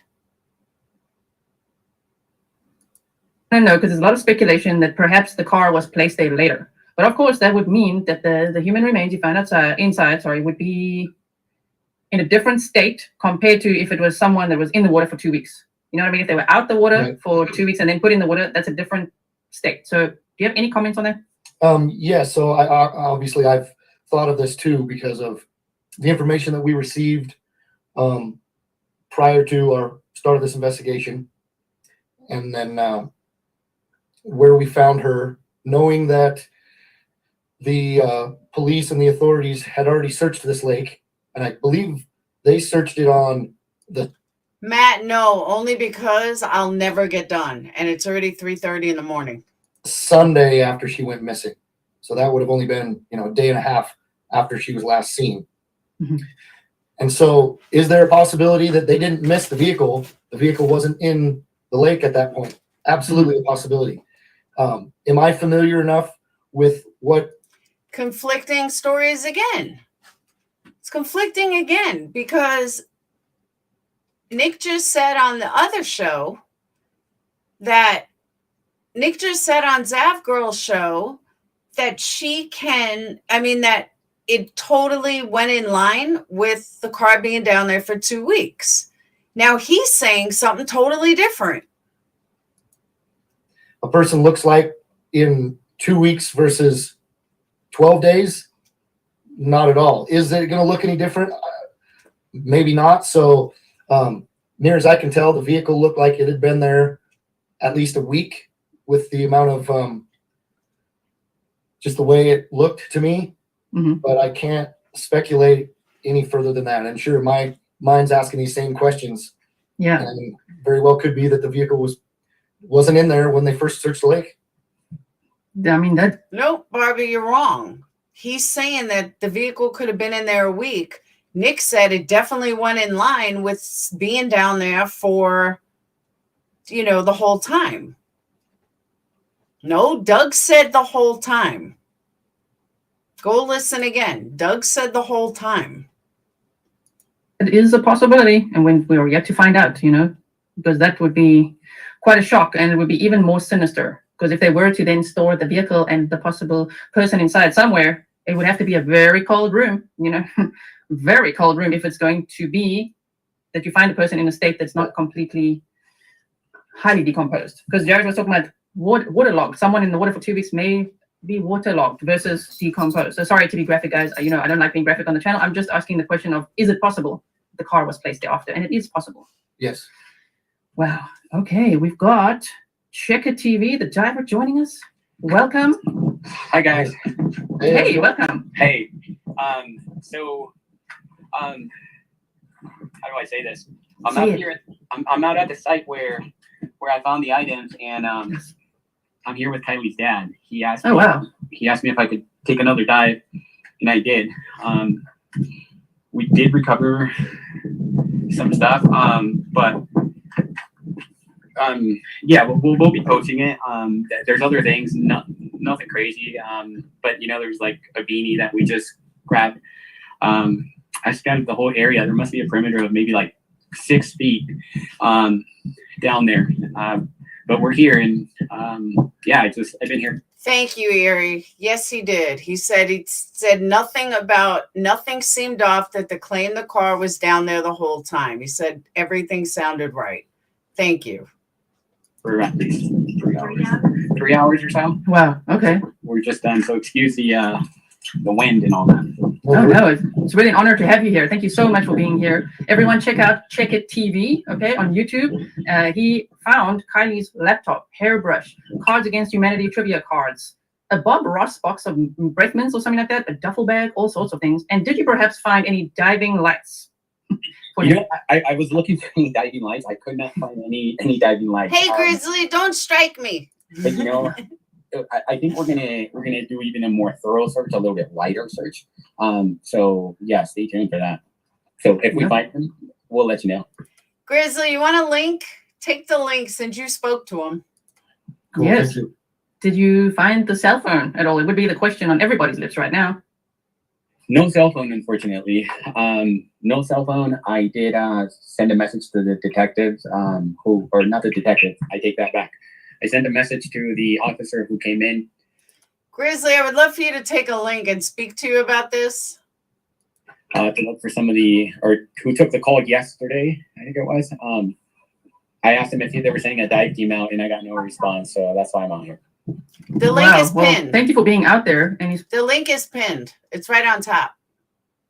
especially supporting the family. That's what we want to do. We care about victims of crime and their families, and we want to support them. And thank you to all of you guys, Adventures with Purpose, Check It TV, and civilians for helping out so passionately. I mean, this is weeks later, and you're still out there and finding stuff that could actually be really helpful, hopefully, to the investigation. Yeah, it's awesome. I appreciate it. And if you could, when you get a chance, if you could tell Daniel that my condolences go out to him and his family for the loss of Kiely, I'd appreciate it. And I hope he's doing okay. I know this is a tough time for him and his family. You're muted. You're on mute. Sorry. Here we go. Sorry about that. Absolutely. You know, he is here. He's currently on another. Yeah, it's pinned. It says if you want to join panel, it's the pinned link. I mean, I'll post it again. I don't have a problem with that.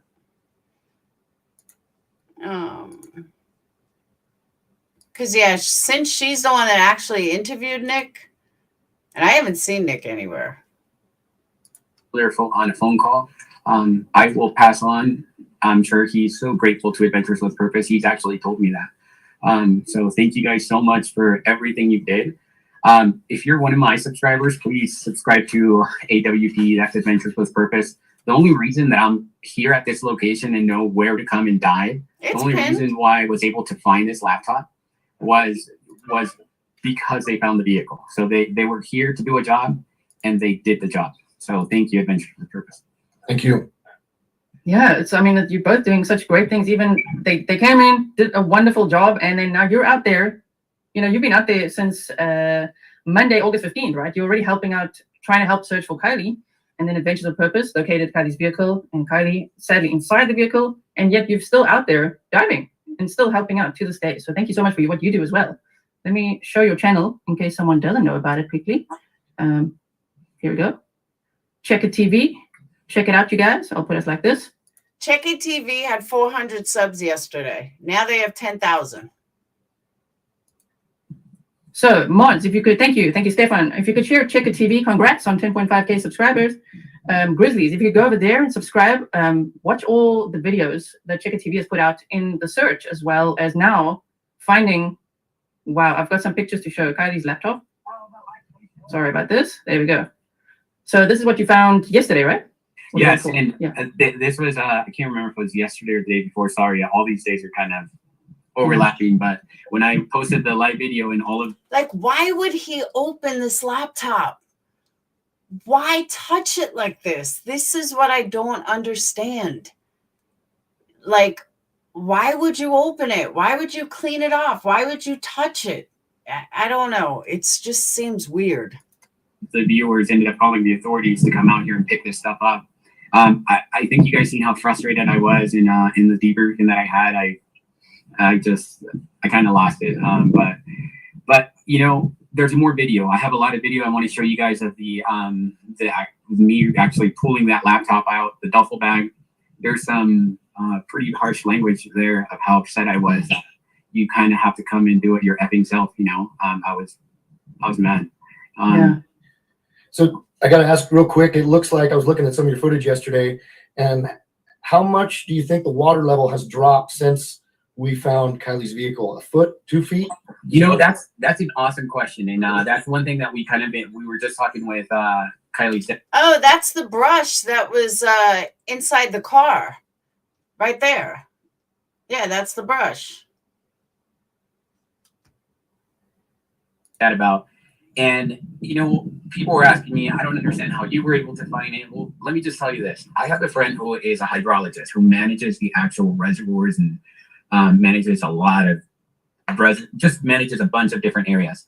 And one thing I can tell you is that this lake is the #1 that they pump out when Yes, you did, Crimson. Lake Tahoe gets too low. So they will bleed this lake dry, not because of what happened and what we're finding, but they will bleed it dry just to supplement a certain cubic feet, or there's a set number for regulations that they have to extract to meet certain quotas. So the water levels have dropped so much. I'd say, a lot. I mean, I can tell you this, in about less than a week's time, at the current rate, you'll see everything I'm seeing. About a week from today, 7 days from. Well, don't forget, Danielle, things look bigger in water. You put something in the water, it blows up. So that brush, it probably was the same brush, but definitely is going to look bigger when it's submerged in water. Oh, wow. So last time I was here, I did a video at night at Prosser. I recorded my tire tracks from where my tire tracks were right at the edge of the water. It's probably gone down 2 feet. Oh, wow. And I don't know how to measure volume, right? Because it's at a steep, it's at a steep angle. So, I mean, somebody that knows how to do the math, I mean, it's dropped a lot. And you can get all those measurements. They measure the water levels. You can get them online, but it's a significant drop. So for me to find a laptop, much easier than for AW than it was for AWP. AWP had a big challenge. And the investigators initially had even a bigger challenge because the water levels were even higher. Shut up, Bridget. So, props to the investigators. I know everybody's trashing them right now because they're like, how can this silly guy just be able to find this stuff? I'm working. See, I like Grizzly. She's all serious. I like that. Working in much different conditions than AWP was, in much more different conditions than the law enforcement was. Absolutely. Yeah, I'm glad you brought that up because a lot of people do question that, and it's sad, but the law enforcement agencies don't have the resources that we do. And when I say that, it's more of we do this every day. We specialize in finding vehicles underwater. The law enforcement agencies, basically, that might be something they encounter once every 3 to 5 years. Sure, they have sonar equipment and they may get trained on it, but it's different when you are out there every single day. And we all know that the police, they're busy too. They don't have time to have a group of people that just specifically goes out and practices with sonar every day. So it's definitely not a knock on law enforcement. And I feel they did have a tough a job ahead of them on this one. So they're not to blame. They did their best. They tried, and I'm glad that we were able to come in and find her when we did. Yeah, absolutely. I mean, you did such a great job as well. And as you guys show the sonar footage, it's actually difficult even for us now in hindsight to see the vehicle. So it would have, if you're not trained in it and you don't use it every day, as you say, it would be really hard. Correct. Wow. Okay, we just lost him there. Uh-oh. Oh, maybe he'll be back. All right, she's coming on. Check a TV. Are you going to be back? I hope so. But I did see he has got I have asked him permission to share this one video of his. You guys don't just share his footage, okay? He doesn't like that. None of us like that, right? Okay. Hey. He's back. You're back. I'm sorry about that. Yeah, he'll strike you if you use his footage. That's to me what's making him really sus. Oh no, I was just talking about you do have a video called Water Levels Are Dropping. Someone told me Grizzly would don't play her stuff, she'll strike you. Which you gave me permission once to share, right? So can I just show it briefly here? Absolutely, yeah, please share it. All right, so you can see here. Do you want me to play sound or do you want to narrate for us here? No, go ahead and you play sound, please, or narrate. All right.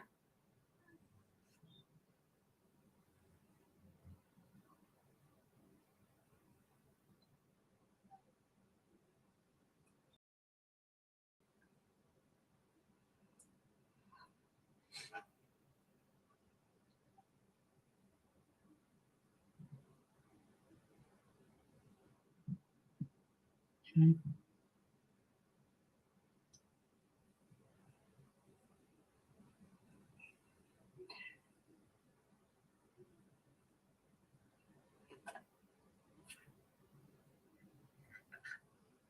Oh, just shout him out. Okay.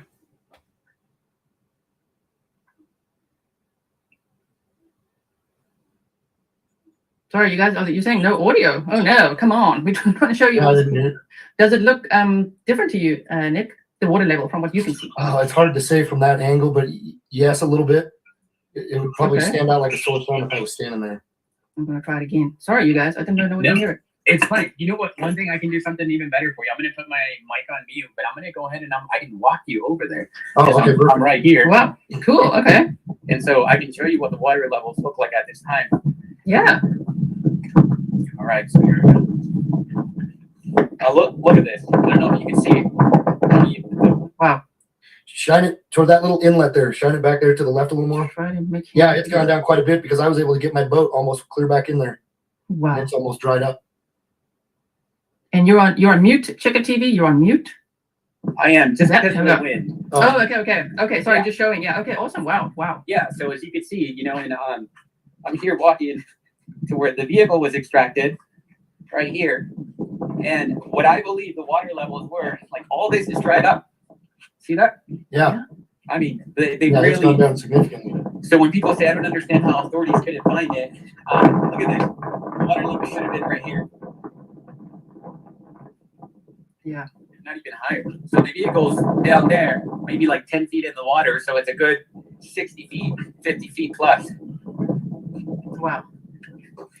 Yeah, because if you guys remember, her memorial was right at the edge, and now her memorial is all the way back. So that's right though. Like it has receded a lot. Looking at it in that respect. And what I was able to do is I was able to go down there just now and recover some of this glass. You see that? Yes. This, I found a bunch of glass and I just kept bringing it up. But it's this one whole sheet that was just perfect. And then as soon as I grabbed it, it just very brittle. It just broke. So okay, when I took video of it, it's almost like the vehicle was turned and it just perfectly smashed the glass, and then the vehicle turned again, and then the glass was left there. I don't know if that makes any sense. I'll post a picture of what I mean. Okay, you mean like when law enforcement flipped it? I'm assuming is when that glass broke, right? Well, see, that's the question. Is it when Yeah. the enforcement flipped it, or is it when the vehicle went in there and did its first initial flip? I don't know. It had to be when they flipped it because the only windows, the passenger window was either down or broken out when I saw it, and the rear driver's side was halfway down. All others were intact. When it was pulled out of the water, that's when I noticed the driver's window was now broken out. You could see shards of glass in the corner of it. Hold on. Did he just change this again? Now I'm so confused. You mean like when law enforcement flipped it? I'm assuming is when that glass broke, right? Well, see, that's the question. Is it when Yeah. the enforcement flipped it, or is it when the vehicle went in there and did its first initial flip? I don't know. It had to be when they flipped it because the only windows, the passenger window was either down or broken out when I saw it, and the rear driver's side was halfway down. All others were intact. When it was pulled out of the water, that's when I noticed the driver's window was now broken out. You could see shards of glass in the corner of it. Wow. Okay, we're still on mute there. Okay. No, Tony, FBI doesn't have the case. FBI wasn't even mentioned of having the case. The Nevada County has it, and the Highway Department has it for the car. There's two different departments working on it. Presser is not one of them, and neither is the FBI. We can hear you very softly there. Sorry, I just said that. Grizzly That's True Crime Kiely Joins. there to Okay. making some Okay. calls. He's trying to really make sure nothing was left behind, and I understand. I mean, I was furious. But hindsight's 20/20, right? I mean, I can't blame anyone. I think everybody did the best that they could, and I give credit to everybody who was involved. Again, especially AWP. I'm working with a much different terrain than they were. There's no way I would have found this. Not with scuba gear, without scuba gear. So because they let this lake dry to compensate for more water, I mean, I was lucky. Right. And is it, this may be a dumb question, but I'm going to ask it. Is this like draining of the water level going down? Is it this year's problem, or is it like every year? Is it because there's not a lot of rain this year, or is it every year that it might drain? Thank you, Matt. Or it wasn't obviously broken. Like it could have been obviously broken, like, you know, shards of glass all over, but it wasn't. So he would know. But again, they would still have video showing previous or after. Like if it was questionable, he still has the video that he can look over. That's why I don't understand some of this. Right. It's every year, and I can actually read you a message from one of the hydrologists who manages the water here. Let me read it to you. Okay. It disappeared for a second, but maybe he's accessing it.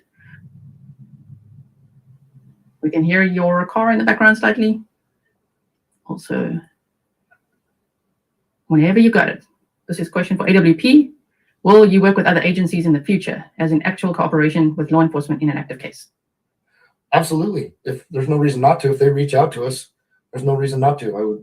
I'd be more than happy to help out anybody, any agency, any private sector agency. It doesn't matter. We're here to help bring answers to families, no matter what it takes. Yes. All right, you're back.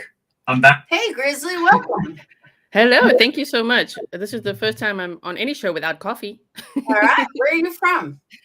I am from South Africa, but living in the Netherlands. Oh, wow. Yeah. Sorry to hear about the Queen of England.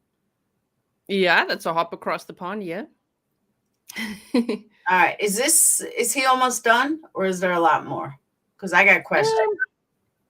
He's almost done. He kind of gets out the car and shows us how the water level has dropped. So that was interesting to see as well, because then it means the car would have been exposed either way, you know, like over time. Wow. So essentially what he said is that this is very typical, especially on a dry year, to draw from this reservoir. This is the #1 reservoir that is drawn. And they have to meet a certain threshold of 500 cubic CFSs, I believe is the So what do you think of this guy? Check it.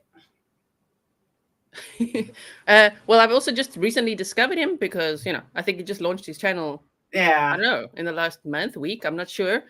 So going out there, I'm more shocked at how law enforcement doesn't treat the stuff as evidence. They just like didn't even care to come out there, even though he went out there. But I see people speculating now, what if the stuff is kind of like planted or not really the stuff? However, a family's confirmed it's her laptop. See, my question is, and I said this before, you know, why wouldn't, I mean, we already know Ellie is incompetent, but why wouldn't Ellie automatically assume that when you turn a car over, stuff is going to fall out of it? And it should have been there. You know, they had AWP there. Just ask AWP as the divers to go look and see if they missed anything, if anything fell out, to grab it. You would think that's like police work 101. And it's so odd to me that they didn't even do that. Right. And I think it was Doug on a previous episode on Zavril's channel where he said, well, the FBI divers said they're going to sweep the whole area for evidence. Mm-hmm. So that's concerning now. Like, oh, they didn't sweep the area then. They did. It's just weird. It's really weird. And you know what, Desert? Even if it's not a crime, and even if they rule it as an accident, that's still her personal items that if it was my child, I'd want them back. Even if they're drained in water, I'd still want them back, as that was part of my daughter's life. Yeah. Measurement that he used, but he's saying that it's actually higher right now than this time last year. So it's gonna get even drier. So pretty soon someone's gonna walk up here and be like, look at all this. You know, Wow. if there is any, there'll be glass there, but you'll be able to see it in about my assumption is about a week, if there's no rain. Wow. Yeah, if it's foul play, that would just be really dumb then. If they're local and they know about it, you know, that the water, that's what I'm asking. If the water generally every time, this time of year, kind of drains down, it would be pretty dumb to push the car in right there if it was foul play. But you also, from your nighttime at Prosser, believe it's very easily could be an accident, right? Because damn, those roads look scary. When you drove it at night, I'm like, oh my word. Yeah, I had to sleep on the couch that night. I can tell you that. That was a dumb mistake. I'm glad one of my viewers said, hey, roll your windows down. And I did before making that maneuver. And I don't know. But you know, we will release more information from. Yeah, did you know that? Roll your windows down if you're stuck like on a hill. I literally did not know that. I didn't know either until he got stuck, and his viewers were like, "Roll your windows down," and I'm saying to myself, "What does rolling your windows down do?" But it seems that if you roll your windows down, you get more air and you can get off that hill. I had no idea.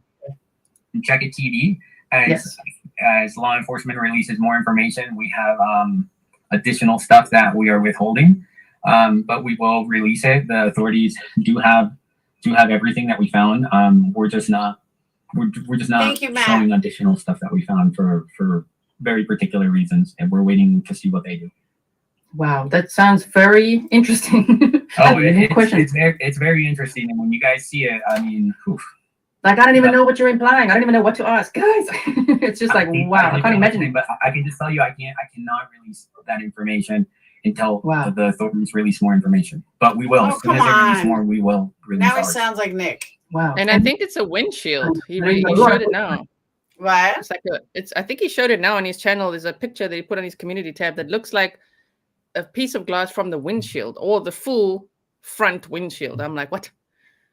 But Just the windshield didn't break. Yeah, right? That's why I'm not sure what the hell that is. It's like, look at this glass. And I'm like, what is it? Let's go look. It could be the broken window, but it definitely wasn't the windshield.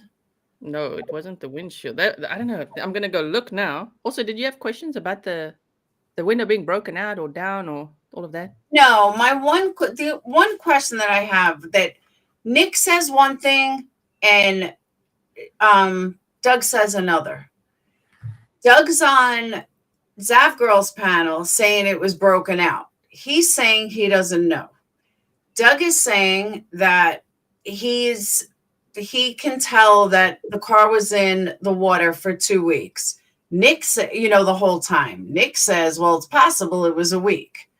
And it's like, I speak to Zav Girl, but I never spoke to you before, but you're the only one that I can see that interviewed Nick. And what's your opinion? Like, why do they keep, it's like neither one are telling the same story. And then you have Jared who's telling a different story. And Carson. Carson was also on another channel before, and it was like, oh, and you're saying something different. But that's why I also watched all the interviews and try to see, what's the same and what's different. But when Nick first dove into the water and was around the vehicle, he said the passenger window appears to be broken out, but we can't see any glass. When he was then on the surface, he said wound down or down. He said down. He said the window's down.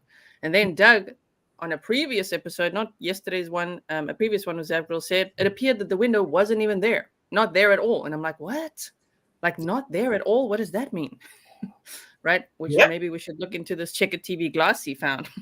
Not there at all. And now, again, Nick was kind of saying he believes it's more down. So I don't know. It's like they keep it's like none of them are talking to each other. And the back seatbelt thing. Now, your picture of that was the closest I've seen to date. And my question on that is, you have the seatbelt. They have original footage that they can look at, and they're all acting like they've never seen it before. Well, how is that possible? You guys have the footage. You don't have the 5 seconds that we see it. You have the entire footage of everything you saw when you were down there. Why is this so shocking to you guys? Have you guys not watched the video? Like, all these things are what I'm confused on.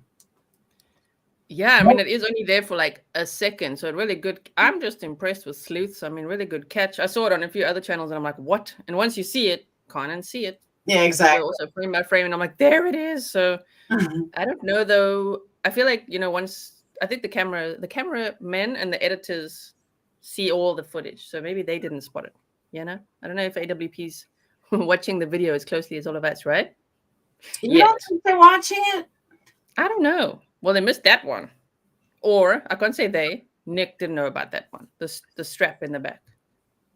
So what was your feeling when you interviewed Nick? Like, did your feelings change about the case? Do you think it's foul play? Do you think it's an accident? Because I keep changing. No matter who I watch, I keep changing. Same.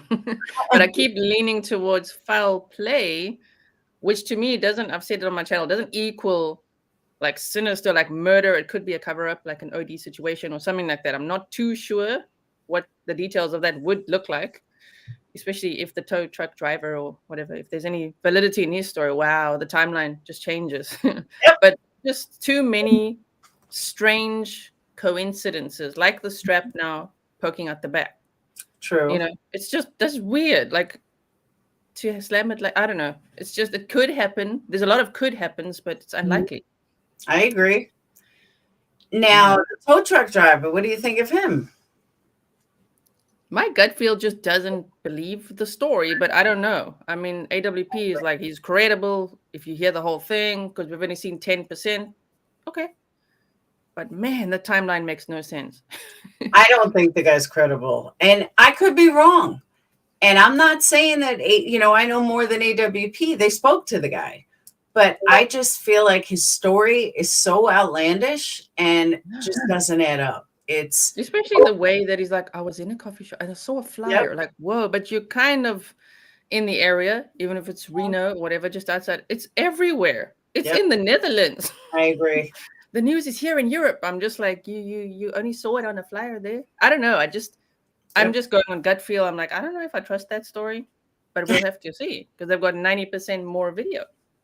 And I think that he's either mistaken, AWP is selling this because it's marketing or something, but they haven't seen the videos. They haven't watched the videos. And sadly, how do I say this? If they really believe that this guy's credible and they want us to think he's credible, but yet they didn't even see the seatbelt when they were looking straight at it in the water or beyond. So it makes me think, well, how can I take you as credible when you miss something so major according to you? Not that they may not want to tell us, but you, like Nick's face, was shocked about that seatbelt. But yet you find this tow truck driver completely credible. It just doesn't add up to me. You know, like, I'll find you credible if you tell me, yeah, we saw that seatbelt and blah, blah. You know what I mean? To me, them not seeing these little things, when you're looking right at it, you have the film, and he was shocked. He was almost shocked that he saw her, like, oh, I never noticed that. How do you not notice that? You have video footage of it. And like, I don't know. That's where I get iffy. That's where I'm like, how credible can they be when they miss something so major? I think the whole case can be described as iffy. This whole case is very iffy. I must say, I've watched the footage a lot, and I missed it a few times. So I know that the creators of the video, but I missed it. I know they were right there in the water too. So I hear what you're saying. But I missed it. And now when I saw it, I was like, oh my word, but there it is. I mean, I was looking for that. I was so focused on that sticker. Where is that sticker? Is there a sticker? Was it removed? But then it was there. Yeah. Did you ask him at all? Like, I don't know if you spoke to him prior to this, but ask him at all, like, was she wearing a sweatshirt? Well, I know you said, was she clothed, but was she wearing a sweatshirt? Because we thought we saw the sweatshirt in the car. Yeah. By the brush, actually. Yeah. But not so much that she was in it. Yeah, I didn't talk to Nick much before. I only talked to him for about a minute before we started streaming, and then, and then we just chatted on the stream. So I don't have that information from him, but watching all the streams, they just never can answer that question. Yeah, I know. That seems to be critical information, which, wow, if there's, if it's so complicated of an answer, that's already a huge red flag. Mm-hmm. I agree. Just say, was she clothed? Yep. Like, yes would be an obvious answer, right? Yeah, she was clothed, but they just like, ooh, can't answer that. That's pretty scary. And that's what I noticed too. One thing Doug said today, which I don't think I played the whole thing, but what Doug said today was, and to me, this stuck out when he said, with the windows being out the way they were, the side window and the windows being down, water would have came in a matter of seconds. Now, when he says that to me sounds like under 5 seconds. That to me doesn't sound like 20 to 40. When someone says in a matter of seconds, that's like 5 seconds. That stuck out at me for some reason. It could be, relative, especially, I don't know, coming from South Africa, we have 11 national languages. And so different, you just say things sometimes like in a matter of seconds. For me, if I say, I'll see you soon, I mean like 15 minutes, maybe tops, But for some, like for my husband, that means like 2 hours. See you in 2 hours. I'm like, hours away. I agree with that. So it could be something like that. But yeah, they did say 20 to 40 seconds, which is still fast. And still strange then that she ended all the way. And initially people were like in the back seat. No, all the way back, even further back.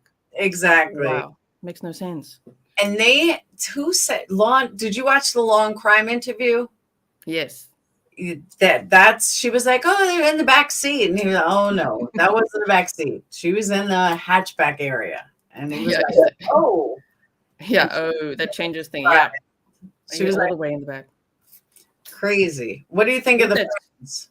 With that strap now? People have shown on their channels the demonstration of that strap. How you can, it's like what is it? I don't have a call like that. Is it for groceries? Someone said it's for groceries. Why do you call it a strap? That's what I thought. That it's like in the trunk, you have a cargo area. Yeah. And you have like a cargo net. Sometimes there's a strap. Hey, Irish girls, sometimes there's a strap to the tire to hold the tire in. But then somebody else said, if it goes upside down, you wouldn't have the strap hanging that way. So it does make sense if it was upside down, maybe the seatbelt, but how would the hatchback be open? Then I thought maybe she tried to open the hatchback and the water pressure pushed it and she couldn't get it open. Because that was the other thought of how that could have gone back there naturally if it was just an accident, that maybe she unlatched it or something to get it open from the front. Because someone said you can unlatch it from the front. So maybe she unlatched it from the front, went to go, but the water pressure maybe pushed it down and the seatbelt got caught as she was getting out or as she was trying to get out. Very unlikely, right? With the one window being fully down or broken out. But it was pitch black. That's true as well. And the car is orientating itself, turning around and everything. Yeah. Tom, that's basically what Nick said on Duty Ron. What did he say? What I just said? I don't even watch Duty Ron after he struck me. Yeah, I was in that street. But yeah, that's the only thing that I thought of is that nobody has said if that back was unlatched, if it was slightly open, and that's something I haven't been able to double check. Like once it's in water, would it have closed? Would it open just a little and then the water would hold it? Like how? And I just don't know enough about the water or cars underwater to have that answer. Yeah. That panic, black down in a matter of seconds. Yeah, I agree with that. Yeah, I hope we'll have answers eventually, because this is confusing. This case is so confusing. I read before an article from Reno that said that we are going to get all the answers, but they're waiting for everything to be put together. They're waiting for the toxicology report. They're waiting for the vehicle inspections and to make sure everything's there. Once everything is together and they have everything done, they will meet. They will go over everything and then they'll release to the public.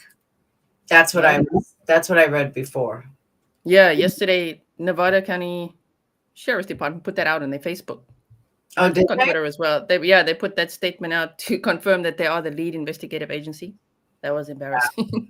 Because everyone's like, who is it? Because when people were calling, Placer says it's Nevada. Nevada says it's Placer. That was, at this point, that's concerning. But they're like, it's that one. No, it's that one. So they had to make a statement and say, no, we are the lead investigative agency. And then they confirmed they're waiting for, the accident reports, toxicology and everything. Mhm. And with Plunder applying for the Freedom of Information Act and them saying that should be available around the 1st of November. Wow. See, the one thing that I didn't understand either is listening to Nick today. He specifically made a point to say that she was floating in the back, where on their video, they made it sound like she was in fetal position all the way in the hatchback.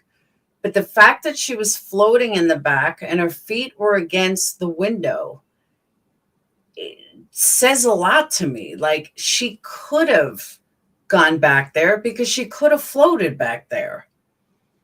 Because he was saying that she was floating in the back and her feet were against the window. Or her foot was against the window. So if she was floating in the back, there's nothing to say that she didn't start at the front or even in the back seat per se and floated back there. Like, especially if she was floating. So this is why I'm skeptical with, like, this is where I keep going back and forth between an accident, foul play. Because if she was in a fetal position in the back, yeah, that's foul play. Absolutely. No, hands down, no questions asked. But if she was floating, to me, that changes everything. Because she could have floated from anywhere in the car after I think 2.5 weeks. Exactly. I think the decomp process also, she would be floating. Mm-hmm. I think she would have to, as you say, be strapped down completely if she's in fetal position in the back. That's, I get what I say. That's foul play. Different. And that's what I'm saying. That's what, oh, wait, hold on. Daughter CRV, once you get into the little compartment, you just push the lever and it opens the hatch. Never know. Hold on. Never know when you might need to escape a trunk or a hatch. I agree with that. So it is possible. I can't say for sure, but it is possible that she opened the hatchback, or she tried to open the hatchback. I guess I froze. She tried to open the hatchback and she couldn't open the hatchback because the water pressure didn't allow it, but that doesn't mean a seatbelt couldn't get out. See, now I go back to this is an accident. Like, I can justify how this is an accident. This is why I'm never going to come up with an answer.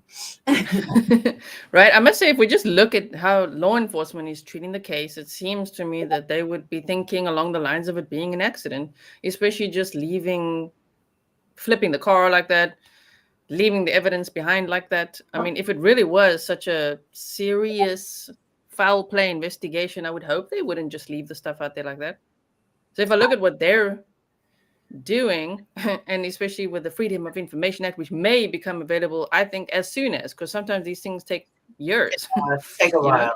Then I'm like, and they keep saying the accident investigation team is looking at it. Of course, the FBI is also, but I'm like, if I just only focus on what law enforcement is saying, I'm like, I think they're going to say, I think that's going to be the conclusion, is that what is an accident. But man, then all those, it's like the Gabby Petito case. There's still things that keep me up at night when I'm like, wait, what was that again?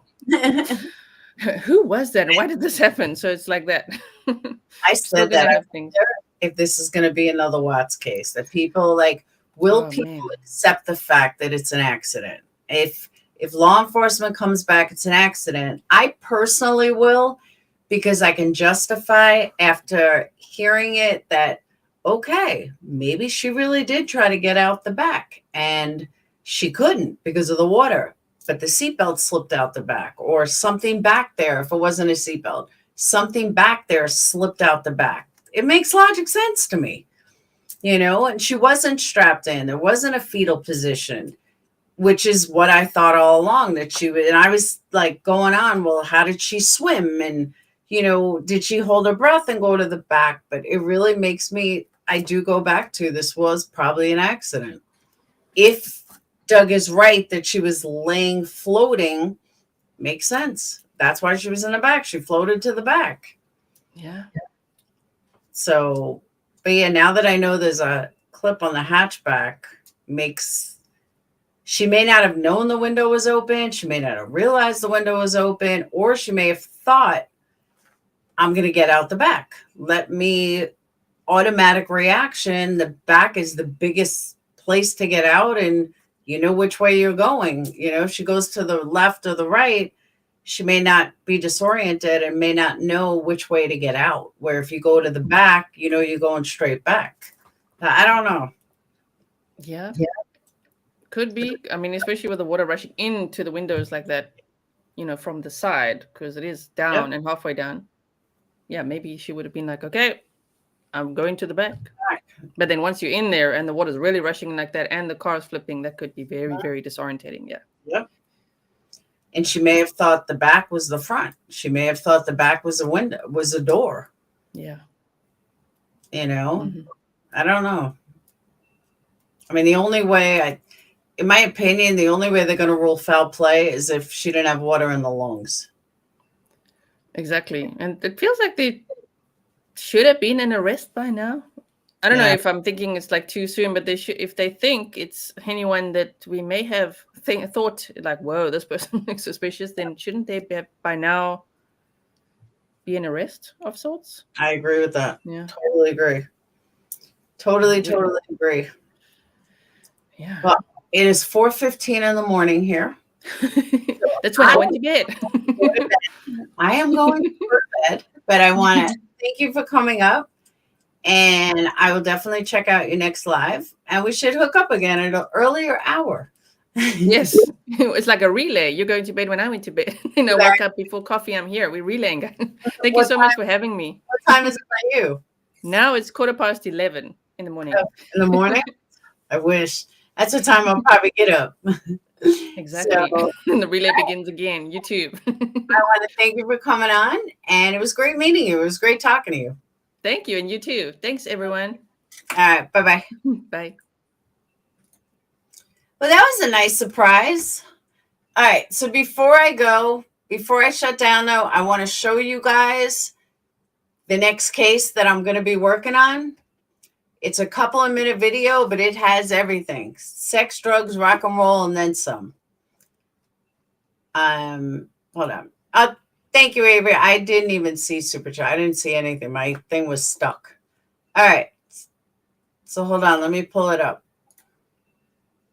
Yeah. Oh, thank you. I'm sorry. It's late and I'm tired. Here is her channel. It's Grizzly's True Crime. Let me go ahead and drop that link. I will post her link since I am not doing anyone coming up on panel. Hold on. Oh. Hang on. All right. Yes, Lex, I got it. All right. That's her link. I'm going to go ahead and post it. Everyone sub up. All right. I don't have insomnia. I'm ready for bed.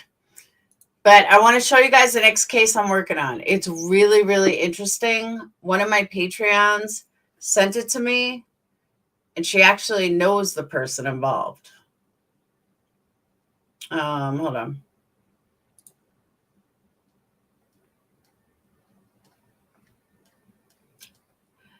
I found it pretty interesting. So I'm hoping you guys find it interesting too. It's intense. Where the hell is it? Here it is. Whoop.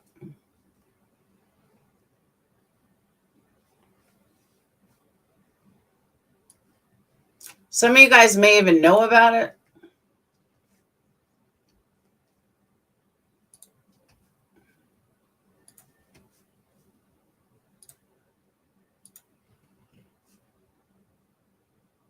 Realtor.com sends you speedy home alerts for new homes. After the that hit market. commercial. So, no more fear of missing out. It's been 6 minutes since you last checked to see if any new homes came up on the market. Be afraid. All right, we got to get past this commercial. Because, of course, there's got to be a commercial.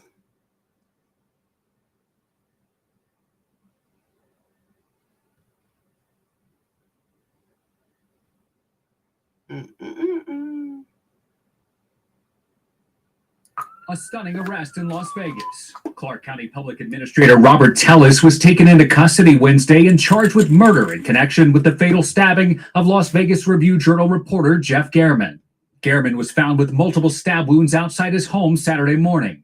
In May, Gehrman filed an investigative report on Tellis's office, reporting it was mired in turmoil and internal dissension over the past 2 years, with allegations of emotional stress, bullying, and favoritism leading to secret videotaping of the boss and a coworker outside the office. Tellis denied the accusations, but the following month, he lost his primary bid for re-election. The Review-Journal reported Gehrman was working on another story at the time of his death. Las Vegas police solicited help from the public on Tuesday, releasing this video of a suspect dressed in a straw hat, gloves, and a bright orange jacket, along with an image of a red SUV. Initially, over the weekend, we had assumed it was a, robbery gone bad, or police released a picture of this vehicle, and our reporters started to see the Google images of this vehicle that looks like a vehicle just like in Tellis's driveway. So that was really concerning and surprising. The Review-Journal reported police arrived at Tellis's home early Wednesday morning and blocked off the surrounding streets. Police would not provide CNN information on what transpired at the home, but the Review-Journal was outside all day and reports that a search warrant was served later that morning. A red SUV and another vehicle were towed from the home. Later that afternoon, Tellis returned, wearing a white hazmat suit. He was seen exiting a car and entering his home, where he was interviewed by police. A SWAT team arrived early in the evening and Tellis was arrested, removed from his home on a stretcher. It's unclear whether he's retained an attorney. The executive editor of the Review-Journal writes, "We are relieved Robert Tellis is in custody and outraged that a colleague appears to have been killed for reporting on an elected official. Journalists can't do the important work our community." But how crazy is that? This is 2022, and you have a corrupt politician who now kills a reporter. This is like, whoa, this is the shit we live for. Like, oh my God, this did not really happen in 2022. Like, whoa. These require if they're afraid a presentation of facts could lead to violent retribution. How insane is that? I was like, I got to cover this. I have to cover this. This is crazy. I think that trial's going to be huge. I think the case is going to be huge. And I'm still all in Kiely case, but you can only talk so much about the same case. There's not much left. It really does sound interesting. Yes, I have heard about the Murdaugh murders. Exactly, Crystal. It is so old school. That's what I'm saying. It's like, whoa. But I think it'll be really good. And I think the trial would be even better. But I'm telling you, give it a couple of weeks. Everybody's going to be talking about that case. Guaranteed. Because it's huge. It's huge. You now have a corrupt official killing somebody, killing a reporter that he was going to uncover. Like, whoa. How often does this happen? Like, I just think it's crazy. Just crazy. But it's 4:30 in the morning. I have to get my ass to bed. I want to be sleeping by the time the kids get up for school. And Sage gets up in 40 minutes. It's out of Las Vegas. They're already talking, but I'm not surprised. Murder, same scenario. He finally going to court. Evidence come out. He killed his own wife and son. Yes. It does sound like the plot of a movie. I agree. Thank you, Crystal. This went a lot longer than expected. So I want to thank everybody. Thank you guys for super chats. I saw I got a couple of PayPals, so thank you guys. Love you guys.